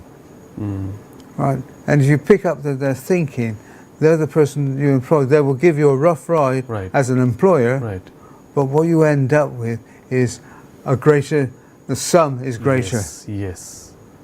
And that's hard to understand, especially in these kind of situations where you work with a team. Well, where your income depends on what you know. Right? I'll never be rich, but I'll be popular. Of course. The reason I have asked you this question, because I have spoken to her that in states like Assam, in countries like India, two people riding in this age is close to impossible. They don't think like that. In this age, they think that this is the time we should sit down and we should end up our life like this. There's a little video to watch from Vikash. Okay. Because age is not a number; it's only just a number. Just a number. It's not defines you as a person, and not everyone can say, "Oh, I've had enough. I'll just sit back and take it easy." Yes. No, it's not. That's you shouldn't relax, right? Well, that's an early path to a grave. You've got to grab hold of life and do whatever you can with it, at whatever age you are. So, in this experience of yours, while riding, visiting different countries and states, meeting new people every day, so you should have documented these things somewhere. Have you done that? I have. I write a blog. Okay. And I've done 2 blogs, one for up to 2019, where I was a volunteer at the London Motorcycle Museum. All right. And when it closed, I started another blog called Something Else, which is documenting all of the little bits and pieces I do. So I don't write the thing every day, but over a couple of weeks there'll be enough information of bits that I've done that's worth documenting. Because even from as early as 2004 when I did my first real expedition, which was doing an endurance rally in the first car that I built. Right, that was around Morocco. Which enlightened me to how poor some of the parts of the world are, and they're not necessarily poor by choice. You know, it's because the money flow isn't getting to them. They're trying to work, but they don't have the remuneration, the money coming in for the job they do. You know, I know it adds to inflation, but if people have a little bit more, then they have more to spend, which means the shopkeepers make more money. And I cannot see the rationale of keeping people so poor they can't afford to buy anything to eat. It defeats everything in the system. A little bit of money goes a long, long way. And I feel that there are areas throughout the world that could do with a little change in attitude. Little money out to dribble out. That so many more people will benefit from it. মই এটা কথা আপোনাৰ পৰা জানিবলৈ বিচাৰিছো যে দীৰ্ঘদিন আপুনি এখন ৱেষ্টাৰ্ণ কাণ্ট্ৰিত আছে, আপুনি ইউৰোপত আছে, আপুনি ইউকেত আছে, আৰু এই যে এটা ৱেষ্টাৰ্ণ হোৱাৰ এটা টেণ্ডেঞ্চি, কিছুদিন আগতে মোৰ এটা অনুষ্ঠানত আমি এইখিনি কথা পাতিছিলোঁ যে ভাৰতীয়সকলে, অসমীয়াসকলে ৱেষ্টাৰ্ণাইজ এটা কালচাৰ এটা এডপ্ট কৰাৰ নামত তেওঁলোকে কিন্তু বিভিন্ন ভুল পথেৰে গৈ আছে। আপুনি তাত থাকি আপুনি কি দেখিছে? আচলতে ৱেষ্টাৰ্ণ মানে বেয়া নেকি? নহয়, নহয়, সেইটো কেতিয়াও নহয়। ইয়াত ভুলটো লোৱা হৈছে। যদি মই ৰাইজক কওঁ, য়ং জেনেৰেশ্যনক কওঁ যে তোমালোকে যদি ৱেষ্টাৰ্ণ হ'বই খোজা, নিজৰ ঠাইখন ঠিক কৰা, ৱেষ্টাৰ্ণৰ নিচিনা কৰা, মোৰ অসমখন এনেকুৱা হ'ব লাগিব। মই এবাৰ কাৰোবাক কৈছিলোঁ বাইদেউ যে ৱেষ্টাৰ্ণ কাপোৰ পিন্ধিলে নহ'ব, ৱেষ্টাৰ্ণৰ নিচিনা মানসিকতা হ'ব লাগিব। একজেক্টলি। এতিয়া তাত কিছুমান মই একদম এইটো মোৰ ল'ৰা ছোৱালীৰ লগত মোৰ খুব ক্ল'জ মানে ফ্ৰেণ্ড মানে তাহাঁতৰ ইউনিভাৰ্চিটিত থাকিলেও মই কথা চথা পাতোঁ। তাত ল'ৰাই কেনেকৈ ছোৱালীক ৰেচপেক্ট দিয়ে কৈছোঁ দেই। কেতিয়াবা পাৰ্টি চাৰ্টি হ'ল, তাহাঁতি ফূৰ্তি গ'ল, দেৰি হ'ল, থাকি গ'ল কাৰোবাৰ ঘৰত, এটা এক্সাম্পল দিছোঁ। তেতিয়া ল'ৰাটো থাকি গ'ল, ছোৱালী কেইবাজনী থাকিলে, বিচনা নাই, একেলগে শুলে। তাহাঁতি একেখন বিচনাত ল'ৰা ছোৱালী হ'ব, they never touch each other. সেই ৰেচপেক্টটো মই মানে এইবোৰ তাহাঁতৰ পৰা শিকিলোঁ। মই আগতেতো মই নাজানো, মই ইয়াত ডাঙৰ হোৱা ছোৱালী, কৈছে মই আমাৰতো মনটোতো ইয়াৰ পৰা যোৱা না, কৈছে এই ল'ৰা ছোৱালীবোৰ একেলগে কেলে থাকিলে এনেকৈ কওঁ না, নহয় মা, they will never do that. A good person will never do that. ইয়াত অকলে ছোৱালী এজনী এটা ল'ৰাই পালে মানে সেইটো এটা মই নাজানো দে, থাকিব পাৰে ভাল, কিন্তু বেয়া এটা ভাবিব বা ট্ৰাই কৰিব। কিন্তু তাত সেইটো নহয়। তাত উইদাউট মানে নিজৰ যদি কয় যে মই বিচাৰিছোঁ কিবা এটা তোমাৰ লগত যে আজি মই ফূৰ্তি কৰিম, দেটছ এ ডিফাৰেণ্ট থিং। কিন্তু ল'ৰা এটা এজনী ছোৱালীৰ লগত একেলগে এখন বিচনাতে সেইদিনা শুই থাকিলে, কাৰণ দেৰি হৈ গ'ল, কিবা হ'ল, কিন্তু he will never do anything bed, সেইটো একদম গেৰাণ্টি। আৰু মোৰ নিজৰ ল'ৰা ছোৱালী আছে, তাৰ ল'ৰা ছোৱালীয়ে ক্লাবিং নকৰে। মোৰ ছোৱালী দুজনী আছে, মোৰ ল'ৰা, তাহাঁতি কেতিয়াও ক্লাবিঙত যোৱা নাই। ক্লাবিংবোৰ ইয়াত হৈছে, তাত হয়, তাত ষ্টুডেণ্টবোৰে যায়, বাহিৰৰ মানুহবিলাকে যায়, আৰু যিবিলাক অলপমান বেছি পঢ়া শুনা নহয় সেইবোৰ যায়। যিবোৰ পঢ়া শুনা তাহাঁতি ক'ত যায়? থিয়েটাৰত যায়, তাহাঁতি শ্ব' চাব যায়, তাহাঁতি কনচাৰ্টত যাব। মোৰকেইটাক দেখিছোঁ, মই তাৰ পৰা কৈছোঁ দেই, মোৰ ল'ৰা ছোৱালী এক্সপিৰিয়েঞ্চ পৰা কৈছোঁ, তাহাঁতি কেতিয়াও ক্লাবিঙত ক্লাবিং মানে আমি তাত মিউজিক বজাব আৰু গান গাব, কথা হ'ল নি তাত যাম নেকি, এনেকুৱা নিচিনা মানে সেইটো টাইম ৱেষ্ট বুলি ভাবে। আৰু তাহাঁতি ইমান ড্ৰিংক চিংো নকৰে। গতিকে যিবিলাক তাত ভাল এডুকেটেড আছে ন, ভাল হেৰি, মোৰ ল'ৰা ছোৱালীকেইজনী ফ্ৰেণ্ডকো দেখিছোঁ, ল'ৰাকেইটাকো দেখিছোঁ, তাহাঁতি কেতিয়াও ক্লাবিঙত নাযায়। তাহাঁতি এইবোৰ থিয়েটাৰত যাব, শ্ব' চাব যাব, এক্সিবিশ্যনত যাব, হলিডেত যাব, সেইবোৰত পইচা খৰচ কৰে তাহাঁতি। আৰু বাইদেউ গোটেই এতিয়া আৰু এটা মানুহৰ এটা টেণ্ডেঞ্চি হৈছে যে অকলে থকা, কাৰোবাৰ বিচ্ছেদ হৈছে, ইণ্ডিপেণ্ডেঞ্চ। মই সিদিনাখনো কৈছোঁ যে হয়তো আটাইতকৈ ভুলকৈ ব্যাখ্যা কৰা শব্দটোৱে হৈছে ইণ্ডিপেণ্ডেঞ্চ আজিৰ তাৰিখত। ঠিক তেনেকৈ পৰিয়ালৰ কনচেপ্টটো বাইদেউ লাহে লাহে ভাৰতত মানে সলনি হৈ আহিছে। এইটো মোৰ নিজৰো উষ্মা আছে কিছুমান কথাত। ৱেষ্টাৰ্ণ হোৱা মানে সেই পৰিয়ালৰ পৰা আঁতৰি থাকি অকলে থকা নেকি? নহয়, আচলতে এক্সকিউজ মি, আচলতে যেতিয়া ভাবে যে মই বিয়া কৰিলোঁ, মই অকলে থাকোঁ, মই দৰকাৰ নাই, কিন্তু তেওঁ মই কম একদম খাটি অসমীয়াত কৈছোঁ দেই মই এইটো সেই নিজৰ ল'ৰা ছোৱালী মোৰ নিজে খাইছে কাৰণ তেওঁলোকক ককা আইতাকৰ মৰমৰ পৰা মাহী মহা পেহা পেহী খুৰা আদি মৰমৰ পৰা বঞ্চিত কৰা হৈছে প্ৰত্যেকৰে মৰমটো বেলেগ আমাৰ যিটো পেৰেণ্টিং মৰম আমি শাসন কৰিম মৰম কৰিম কনচাৰ্ণ তেওঁলোকৰ মৰমটো বেলেগ দে মামীয়ে ক'লে আচোন খাই বই একো নাই মন এনেকুৱা এটা বেলেগ মৰম এতিয়া মোৰ ল'ৰাকেইটা ঘৰলৈ আহে নাতিকেইটা এতিয়া তাহাঁতি কওঁ তোমাৰ ওচৰত থাকে তাহাঁতি খুব পেম্পাৰ্ড হয় মই কৈছোঁ হ'ব দে তহঁতি কণ্ট্ৰল কৰিছ না তহঁতৰ তাত মোৰ তাত বেলেগ ৰুল মই কৰিম মইতো কৰিম সেই বস্তুটো সেই ল'ৰা ছোৱালীৰ পৰা আঁতৰাই নিয়া হৈছে তেওঁলোকে গমেই নাপায় আৰু তেতিয়া কি হয় যেতিয়া তেওঁলোক অকলে অকলে ডাঙৰ হয় এইবোৰৰ লগত ৰিলেশ্যনশ্বিপ নাইতো তাহাঁতি তেনেকৈ অকলশৰীয়া হৈ যায় এইটো ভাগি গ'ল ভেলিউজবিলাক নুবুজে জানে গোটেই বস্তুটো ভাগি গ'ল হা সেইটো হোৱাটো উচিত নহয় কাৰণ কোনোবা যদি চাদে মোৰ হেৰি শহু শাহুৰি বা মা দেউতা গাঁৱলীয়া একো নাজানে চ' হোৱাট তুমিতো গাঁৱতে ডাঙৰ হৈ আজি ইয়াত পালাহি না গাঁৱৰ টেষ্টটো তুমি দিয়া না ল'ৰা ছোৱালীক যে তোমাৰ দেউতায়ে গাঁৱতে আহি ইমান হ'ল তোমালোকো পাৰিবা সেই টেষ্টটো দিব লাগে মোৰ ল'ৰা ছোৱালীয়ে টেষ্ট থাকিব লাগে অঁ সেইটো বুজিব লাগে মাতৃৰ যিটো মানে কানেকশ্যন সেইটো বুজাটো খুব ইম্পৰ্টেণ্ট আৰু এই যে কওঁ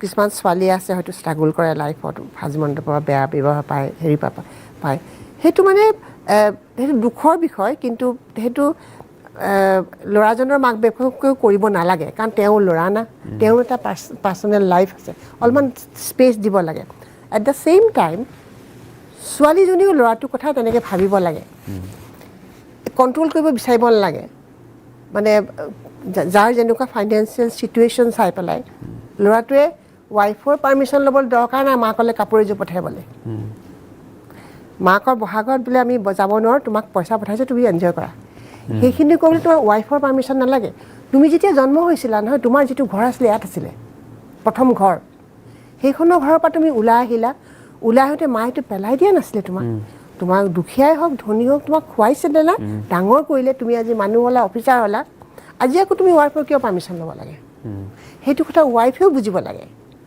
যে মই এওঁক কাৰ কাৰণে পাইছোঁ সেই মাতৃগৰাকীৰ কাৰণে পাইছোঁ আৰু সেই যে এটা ডিভিজন আনি দিয়ে আচলতে নিজৰে লোকচান হয় কাৰণ মই এনেকুৱা মানুহো পাইছোঁ মই কিছুমান কাউন্সিলিঙো কৰিছিলোঁ মই কাম কৰি থাকোঁতে বহুত কাউন্সিলিং কৰিছিলোঁ মানে ধৰক মোৰ মানে ডটাৰী মোৰ ল'ৰাটো আগতে এনেকুৱা নাছিলে এই ছোৱালী বিয়া কৰাৰ পৰা এনেকুৱা হ'ল তেনেকুৱা হ'ল খুব মানে কমপ্লেইন এটা কুৱেশ্যন কৰা হ'ল তুমি বিয়া হৈ আহোঁতে ক'ত আছিলা বোলে মই শহুৰ শাহুৰ লগত আছিলোঁ তোমাৰ কানেকশ্যন কেনেকুৱা আছিলে ন' আনচাৰ দেন চি ৰিয়েলাইজ তাই ল'ৰাজনে যিটো দেখিছিলে সেইটোকে কৰিছে আৰ ইউ উইথ মি সৰুতে দেখিছে মাকে যে ককা আইতাক বেলেগ ব্যৱহাৰ কৰিছিলে আৰু সেইটো সোমাই গ'ল সেইটো আছে সেইটো নৰ্মেল মোৰ মায়ে কৰিছে সেইটো নৰ্মেল না গতিকে তেওঁ সেইটো একচেপ্ট কৰিছে গতিকে আমি যে এই ভুলবিলাক কৰোঁ যে ল'ৰা ছোৱালীক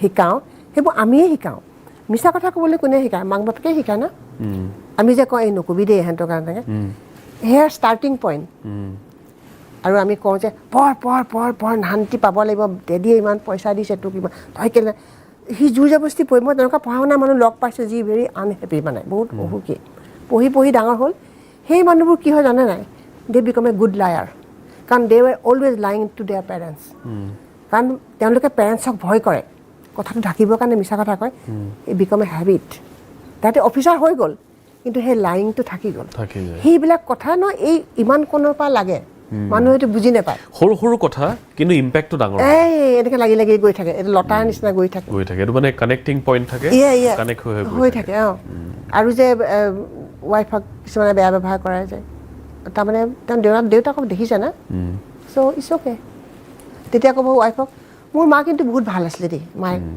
ন' তুমি মাক এবাৰ সুধিছানে মায়ে কিমান দুখ পাইছিলে সেইবিলাক বহুত কথা আছে ভিতৰত কিন্তু মানুহে সেই বটমটো জানিব নোখোজে ওপৰতে যায় ওপৰত থাকিবলৈ বিচাৰে কিন্তু এইবিলাক যদি আমি চকুৰে চাওঁ বুজি পাওঁ তেতিয়া ফেমিলিটো একেলগে থাকিব কেতিয়াও বেলেগ নহয় মোৰ পেটৰ ফেমিলিৰ লগত বহুত ভাল তেওঁলোকৰ ছোৱালী হেৰি ককাই ভাইকেইটাৰ লগত মোৰ ঘৰলৈ আহিবলৈ ৰৈ থাকে ইয়ালৈ যে মই আহিছোঁ আহিব খুজিছে মোৰ লগত তেওঁৰ মানে গাটো ভাল নাই সেইকাৰণে মই ৰিস্ক ল'ব খোজা নাই কাৰণ তেওঁ বয়স হৈছে 75 হৈ গৈছে মই কৈছোঁ নাই নাই তোমাকে চাম নে মই তেওঁকে চাম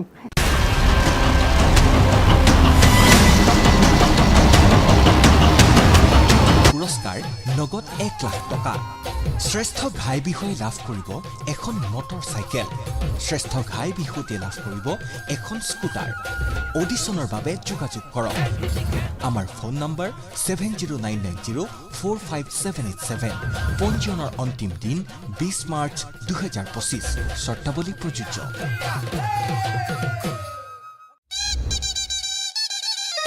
ND24ৰ এক অভিযান আয়োজন ND24 হুঁচৰি আৰু মুকলি বিহু প্ৰতিযোগিতা প্ৰথম পুৰস্কাৰ নগদ 2 লাখ টকা দ্বিতীয় পুৰস্কাৰ নগদ 1.5 লাখ টকা তৃতীয় পুৰস্কাৰ নগদ 1 লাখ টকা শ্ৰেষ্ঠ ঘাই বিষয়ে লাভ কৰিব এখন মটৰ চাইকেল শ্ৰেষ্ঠ ঘাই বিষয়তে লাভ কৰিব এখন স্কুটাৰ অডিশ্যনৰ বাবে যোগাযোগ কৰক আমাৰ ফোন নম্বৰ 7099045787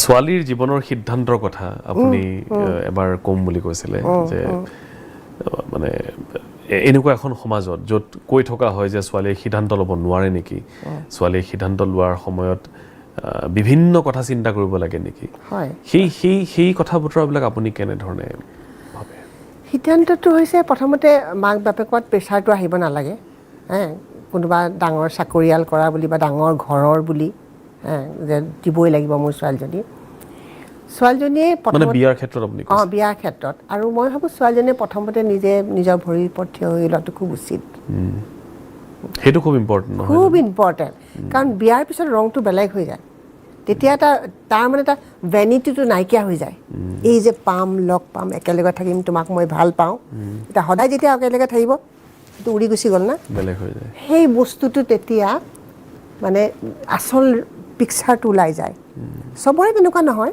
সেইকাৰণে সেইবিলাক খুব অপেন হ'ব লাগে ল'ৰাটো অপেন হ'ব লাগে চোৱা মই তোমাক ভাল পাওঁ মই বিয়া কৰোঁ কিন্তু মা দেউতাক মই কেতিয়াও নেৰোঁ তুমি কেতিয়াও তাত নোসোমাবা তেনেকুৱা কিছুমান কথা তেনেকুৱা কথাবিলাকে যাতে পিছত আকৌ মানে পিছত সেইবিলাক তুমি নানিবা বেকফায়াৰ যাতে নকৰে সেইবোৰ আনি কিন্তু আমাৰ ৰিলেশ্যনশ্বিপটো নষ্ট নকৰিবা যদি তুমি ভাবিছা যে মোৰ লগত তুমি অকলেই থাকিবা তেতিয়াহ'লে তুমি better we not continuing exactly মানে মই এইটো কথা আপোনাক এইকাৰণে সুধিছোঁ কাৰণ আপোনালোকে দুয়োগৰাকীয়ে হ্যাপিলি এতিয়া আছে আপোনালোকে খুব সুন্দৰকৈ সংসাৰ কৰি আছে আৰু সকলোৱে বিচাৰে যে নিজৰ যিখিনি ভূমিকা আছে জীৱনত এগৰাকী মাতৃ হিচাপে এগৰাকী ভগ্নী হিচাপে এগৰাকী পত্নী হিচাপে আপোনাৰ কথা কৈছোঁ সেই গোটেইখিনি ভূমিকা খুব সুন্দৰকৈ পালন কৰাৰ পাছত মই হিচাপে জীয়াই থাকিব পাৰোঁ সেইটো হয় হয় হয় আৰু সেইটো আচলতে দুইগৰাকী লাইফ পাৰ্টনাৰৰ ওপৰতেই গোটেইখিনি শেষত এতিয়া আপুনি গোটেইখিনি আপোনাৰ হয়তো দায়িত্বৰ পৰা আজৰি হৈ আপোনাৰ দুইগৰাকী জীয়াবলৈ আৰম্ভ কৰিছে গতিকে আপুনি কি ভাবে যে দুগৰাকী মানুহক দীৰ্ঘ সময় গোটেই জীৱন একলগ কৰি ৰাখিব পৰা সেই বস্তুটো আচলতে কি সেই স্পাৰ্কটো কি সেইটো পাৰ্টটো সেই ৰেচপেক্ট এণ্ড লাভ এণ্ড যেতিয়া এজনে এজনক এওঁ যে ইয়ালৈ আহি গোটেইবোৰকে কিয় ভাল পাইছে আজি আহিবলৈ কৈছে গুচি আহিছে কাৰণ তেওঁ সেই ৰেচপেক্টটো মোক দিছে যে গীতা অসমৰ মানে চব ভাল তেওঁ তাত এটা দ্বিতীয় মোক প্ৰশ্ন নকৰে যে যাম জানো কেনেকুৱা ভাবা এনেকুৱা তেওঁৰ সেই বিশ্বাসটো আপুনিওতো ৰক্ষা কৰিছে হয় তেওঁ মানে সেই বিশ্বাসটোত তেওঁ গুচি আহে মোক কুৱেশ্যন নকৰে আৰু কেতিয়াও ক'তো যে কিবা এটা ইয়াতো যেনেকুৱা দেখিছে ৰাস্তা পদূলি মোক কেতিয়াও ক্ৰিটিচাইজো নকৰে কিজানি মই আঘাত পাম সেই মানে সেইটোতো মোক ৰেচপেক্ট কৰে যে তেওঁতো ইয়াৰ পৰাই ডাঙৰ হোৱা মইনো কিয় কওঁ কেতিয়াও মোক নকয় যে ইছৰাম অসমত এনেকুৱা মই থাকিব নোৱাৰে নকয় মই ভাবোঁ সেই ৰেচপেক্টটো কেয়াৰিংটো আৰু ৰেচপেক্ট দিয়াৰ লগে লগে চব বাঢ়ি যায়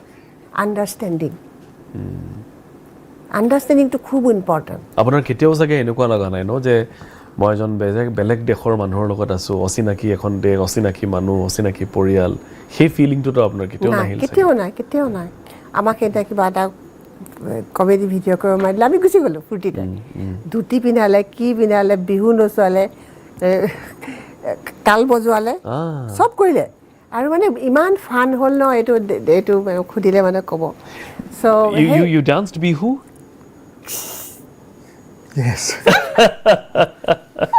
How was it wearing dhoti Well, I'm sure everyone else enjoyed it.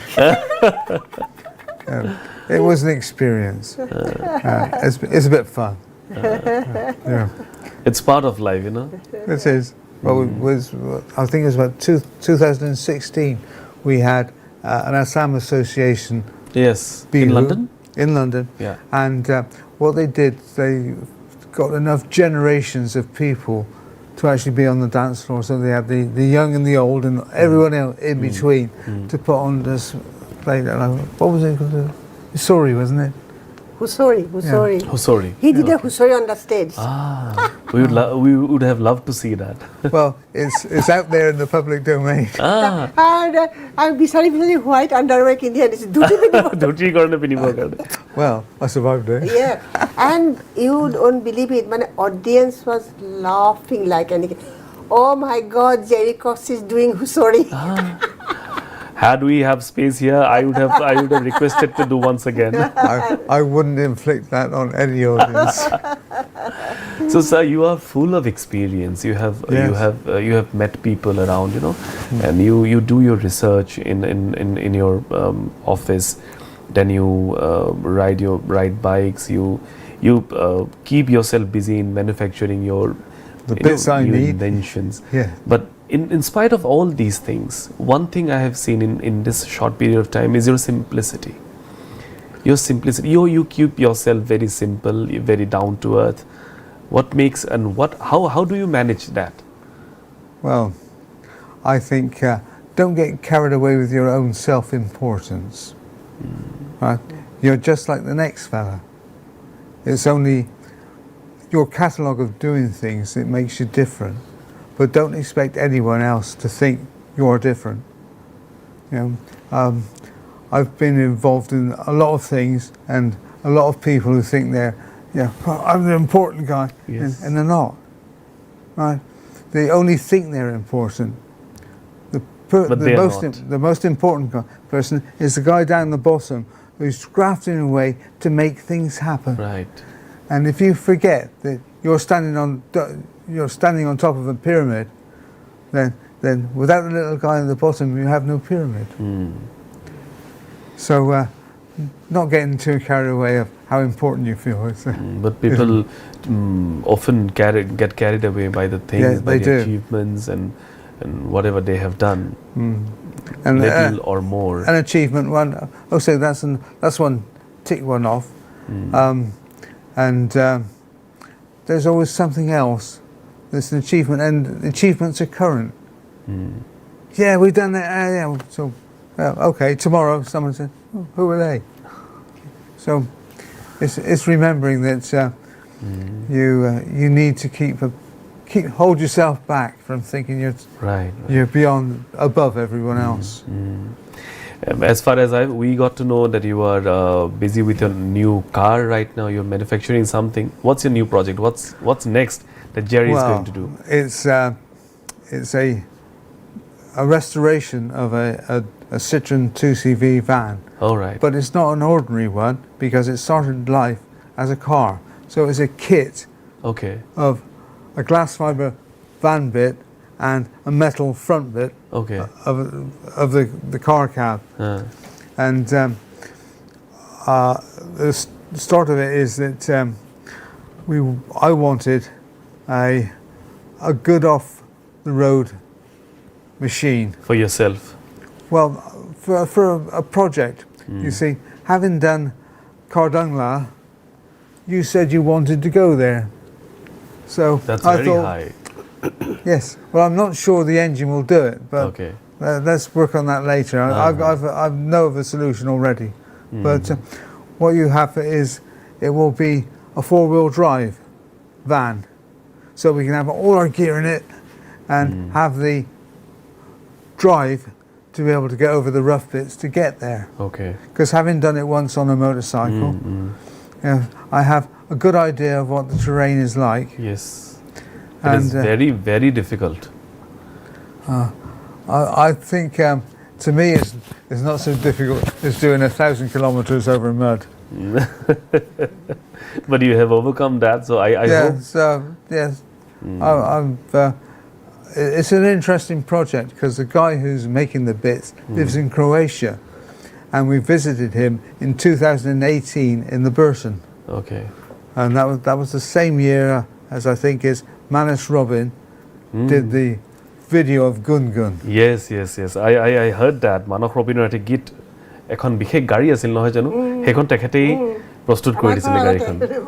Well, he's not the only person that sat in their car, because the year before, on a visit to Assam Day, there was Padmanabh Bordoloi তেতিয়া গাড়ীখন complete হোৱা নাই সি তথাপি ভিতৰত বহি আহিলে আচ্ছা and gave us a serenade on the driveway at midnight. I don't know what the neighbours thought, but it was certainly entertaining. মই অনুষ্ঠানটো শেষ কৰিব লাগিব বাইদেউ, যিহেতু সময় হৈছে। মই আৰু কিছু কথা পাতিবলৈ মন আছিলে, কিন্তু সময় নহ'বগৈ। শেষত মই এটা কথা আপোনাৰ পৰা সুধিবলৈ বিচাৰিছোঁ যে ধৰক ইমানখিনি দেখাৰ পাছত আপুনি অসম দেখিলে, আপুনি বিদেশ দেখিলে, মানুহ দেখিলে, পৰিৱেশ দেখিলে, জীৱন সম্পৰ্কে আপোনাক যিখিনি মানুহে চাই আছে, যিখিনি মানুহে আপোনাৰ পৰা শুনিবলৈ বিচাৰিছে, হাউ ডু ইউ টেক লাইফ? জীৱনক আপুনি কেনেধৰণে লয়? ইজি আৰু কিবা এটা ইচ্ছা থাকিলে সেইটোলৈ কৰি যাব লাগে নিজেই। কিন্তু মই ভাবোঁ যিকোনো কাম কৰিলে মানে ৰাইট ৱে কৰিব লাগে, কাকো অসুবিধা নকৰাকৈ, কাকো আঘাত নিদিয়াকৈ, নিজৰ ইচ্ছাটো পূৰণ কৰিবলৈ গৈছে নিজেই কৰি যাব লাগে। আৰু মই আৰু মাতৃসকলক মই ক'ম যে নিজৰ ল'ৰা ছোৱালীবোৰক এই কিছুমান কথা সৰুৰ পৰা সৰু সুৰা কথা কিছুমান যদি তেওঁলোকে শিকাই দিয়ে, তেওঁলোক যেতিয়া ডাঙৰ হ'ব তেতিয়া একো প্ৰব্লেম নহ'ব। মানে সৰুৰ পৰাই সৰু সুৰা কথা শিকাব লাগিব, নহয় জানো? আমি যে সৰুতে কওঁ এই বাচ্ছাই কি বুজি পাব, একচুৱেলি সেইটো নহয়। এইটোতো দুবছৰীয়া বাচ্ছাও মন কৰে চব, আৰু তাহাঁতি এবজৰ্ব কৰে। কেঁচুৱাবিলাক হৈছে স্পঞ্জৰ নিচিনা, তাহাঁতৰ ব্ৰেইনত চব থাকি যায়। গতিকে আমি কেতিয়াও তাহাঁতক ইগন'ৰ কৰা উচিত নহয়, কাৰণ মোৰ নাতিকেইটাক মই দেখিছোঁ না, তাহাঁতক মানে তেনেকৈ তাহাঁতি শিকাইছে। মই নিজেও শিকিছোঁ মোৰ ল'ৰা ছোৱালীকেইটাৰ পৰা কিছুমান কথা। ইউনিভাৰ্চিটিত তাহাঁতি কেনেকৈ মানে চেঞ্জ হৈছে, ধৰা টুথব্ৰাছডালো উদৰ ল'ব, প্লাষ্টিকৰ নলয়, এনেকুৱা সেইবোৰ সৰু সৰু কথা। কিন্তু তাহাঁতি সেই এনভাইৰনমেণ্টটোৰ কথা ভাবিছে। এইকেইটাও সৰুৰ পৰাই এনভাইৰনমেণ্টৰ কথা ভাবে। তাহাঁতি সৰু সৰু ঘৰ বনাই কিছুমান কিনিবলৈ পায়, তাত বি হাইভ থাকে, মানে বিবোৰ আহি ৰেষ্ট লয়, সেইবোৰ গাৰ্ডেনত ওলোমাই থয় তাহাঁতৰ কাৰণে। আৰু কিছুমান ষ্টিক ইনচেক্ট তাহাঁতি আনে, সেইবোৰ ঘৰত থয়, ডাঙৰ হ'বলৈ দিয়ে, গছ পাত আনি খুৱায়। সেই কানেকশ্যনটো তাহাঁতৰ এতিয়া পৰা প্ৰকৃতিৰ লগত এইটো খুব ইম্পৰ্টেণ্ট। কাৰণ এই যে গছ যে বুঢ়া গছবোৰ যে ৰাইজ কেতিয়াও নাকাটিব দেই, কেতিয়াও নাকাটিব, এই কেতিয়াও কাটিব নাপায়। মানে সেইবোৰ আমাৰ জীৱন। আৰু সৰুৰ পৰা শিকাব লাগে ল'ৰা ছোৱালীক, গছ ৰুবি, গছ নাকাটিবি হা। আই থিংক প্ৰকৃতিক আমি বাদ দি কেতিয়াও জীয়াই থাকিব নোৱাৰোঁ। প্ৰকৃতি এইটো কথা আমি জানিও বাইদেউ বাৰে বাৰে সেই একেটো ভুলেই কৰি আছে। সেয়া ইমান লিখা হয়, এইটো নাইকিয়া হৈ যাব। মানুহে এইটো ভাবা হৈছে নেকি যে মোৰ জীৱনটোৱে শেষ, তাৰপিছত যি হয় হৈ থাকোঁ? সেইটোৱে কৈছোঁ, মোৰ জীৱনটোতো শেষ নহয়, মোৰ পিছত নাতি আছে, ল'ৰা ছোৱালী আছে। আমি তাহাঁতৰ কাৰণে কিবা এটা এৰি থৈ যাব লাগিব না। মই চব যদি খাই শেষ কৰি দিওঁ, তাহাঁতি কি শিকিব, কি দেখিব? সেই চৰাইবিলাক নাইকিয়া হৈছে। মই গ'লোঁ নাজিৰাত, মই চৰাই নেদেখি মোৰ বহুত বেয়া লাগিলে। গৈছে ইয়াত বহুত বান্দৰ হৈছে, কাৰণে বাঁহবোৰ, গছ নাইকিয়া হৈছে, বাঁহবিলাক নাই। কৈছে আমিতো থাকোঁতে ইমান মানে গছ যে নাইকিয়া হৈছে বাইদেউ, জীৱবোৰো নাইকিয়া হৈ গৈছে। সেয়াইতো। আগতে পিছফালে যে শিয়ালে হোৱা দিয়ে শুনো, আজিকালি নাই। আগতে বান্দৰে আহে, কাউৰীবিলাক দেখা নাই, ঘৰচিৰিকা নাই, মৌবিলাক দেখা নাই। আগতে পিছফালে বৰটোকোলা পৰিছিল, আজিকালি সেয়া নাই। গতিকে এইটো আমি এতিয়া যিবোৰ আছোঁ নহয়, উঠি অহা মই য়ং জেনেৰেশ্যনক কৈছোঁ যে প্লিজ মানে নেচাৰটোক সদায় প্ৰিজাৰ্ভ কৰা। সেইটোৱে বৰ ডাঙৰ কথা। আৰু প্ৰকৃতি নাথাকিলে যে আমি নাথাকোঁ, ৰাখিবই লাগিব। কাৰণ আমি মানে তেতিয়াহ'লে কিমান স্বাৰ্থপৰ হ'ম। তাৰমানে আমি চব খাই দিলোঁ, বাকীবোৰে যি কৰা কৰি থাক। মানে সেইটোৱে বৰ ডাঙৰ কথা যে আমি সকলো জানো, সকলো জনাৰ পাছতো আমি একেখিনি ভুলেই কৰি থাকোঁ। আৰু যেতিয়া দেখোঁ চাৰিওফালে যে ইমানখিনি সমস্যা হৈছে, ইমানখিনি অত্যাচাৰ হৈছে, তাৰ পাছতো কিন্তু আমি একদম নিশ্চুপ হৈ সকলো চাই থাকোঁ। কাৰণ হয়তো ক'ৰবাত আমিও কম বেছি পৰিমাণে তাৰ অংশ, সেইকাৰণে আমি একো উত্তৰ দিব নোৱাৰোঁ। কিন্তু এটা কথা আমি সকলোৱে মনত ৰখা উচিত, এইটো কেৱল কৈ থকা কথা নহয়, বা কেৱল আমি কিতাপত পঢ়া কথা নহয়, যে প্ৰকৃতি নহ'লে কিন্তু আমি শেষ হৈ যাম আৰু লাহে লাহে শেষৰ ফাললৈ আমি গৈ আছোঁ আমি এতিয়াই ৰিয়েলাইজ উপলব্ধি কৰাৰ সময় হৈছে বাইদেউক ধন্যবাদ জ্ঞাপন কৰিছোঁ অলপ সময় আমাক দিলে আমি আকৌ কেতিয়াবা লগ পাম সেইটো আশা কৰিছোঁ আৰু আপোনাৰ পৰা বহুখিনি কথাই আমি জানিবলৈ পাৰিলোঁ শিকিবলৈ পাৰিলোঁ গতিকে আমি আশা কৰিছোঁ যে কেতিয়াবা আকৌ লগ পাম আৰু বহুখিনি কথা পাতিম নিশ্চয় আৰু এনেকৈ আমাক মাতি আনি ইমান সময় দিয়াৰ কাৰণে আমিও বহুত কৃতজ্ঞ আৰু আশা কৰোঁ মই একো ভুল হোৱা নাই কথা কোৱাত নাই আপুনি খুব সুন্দৰকৈ কথা কৈছে আৰু বিশেষকৈ বহুত ভাল লাগিলে মনত ৰাখিম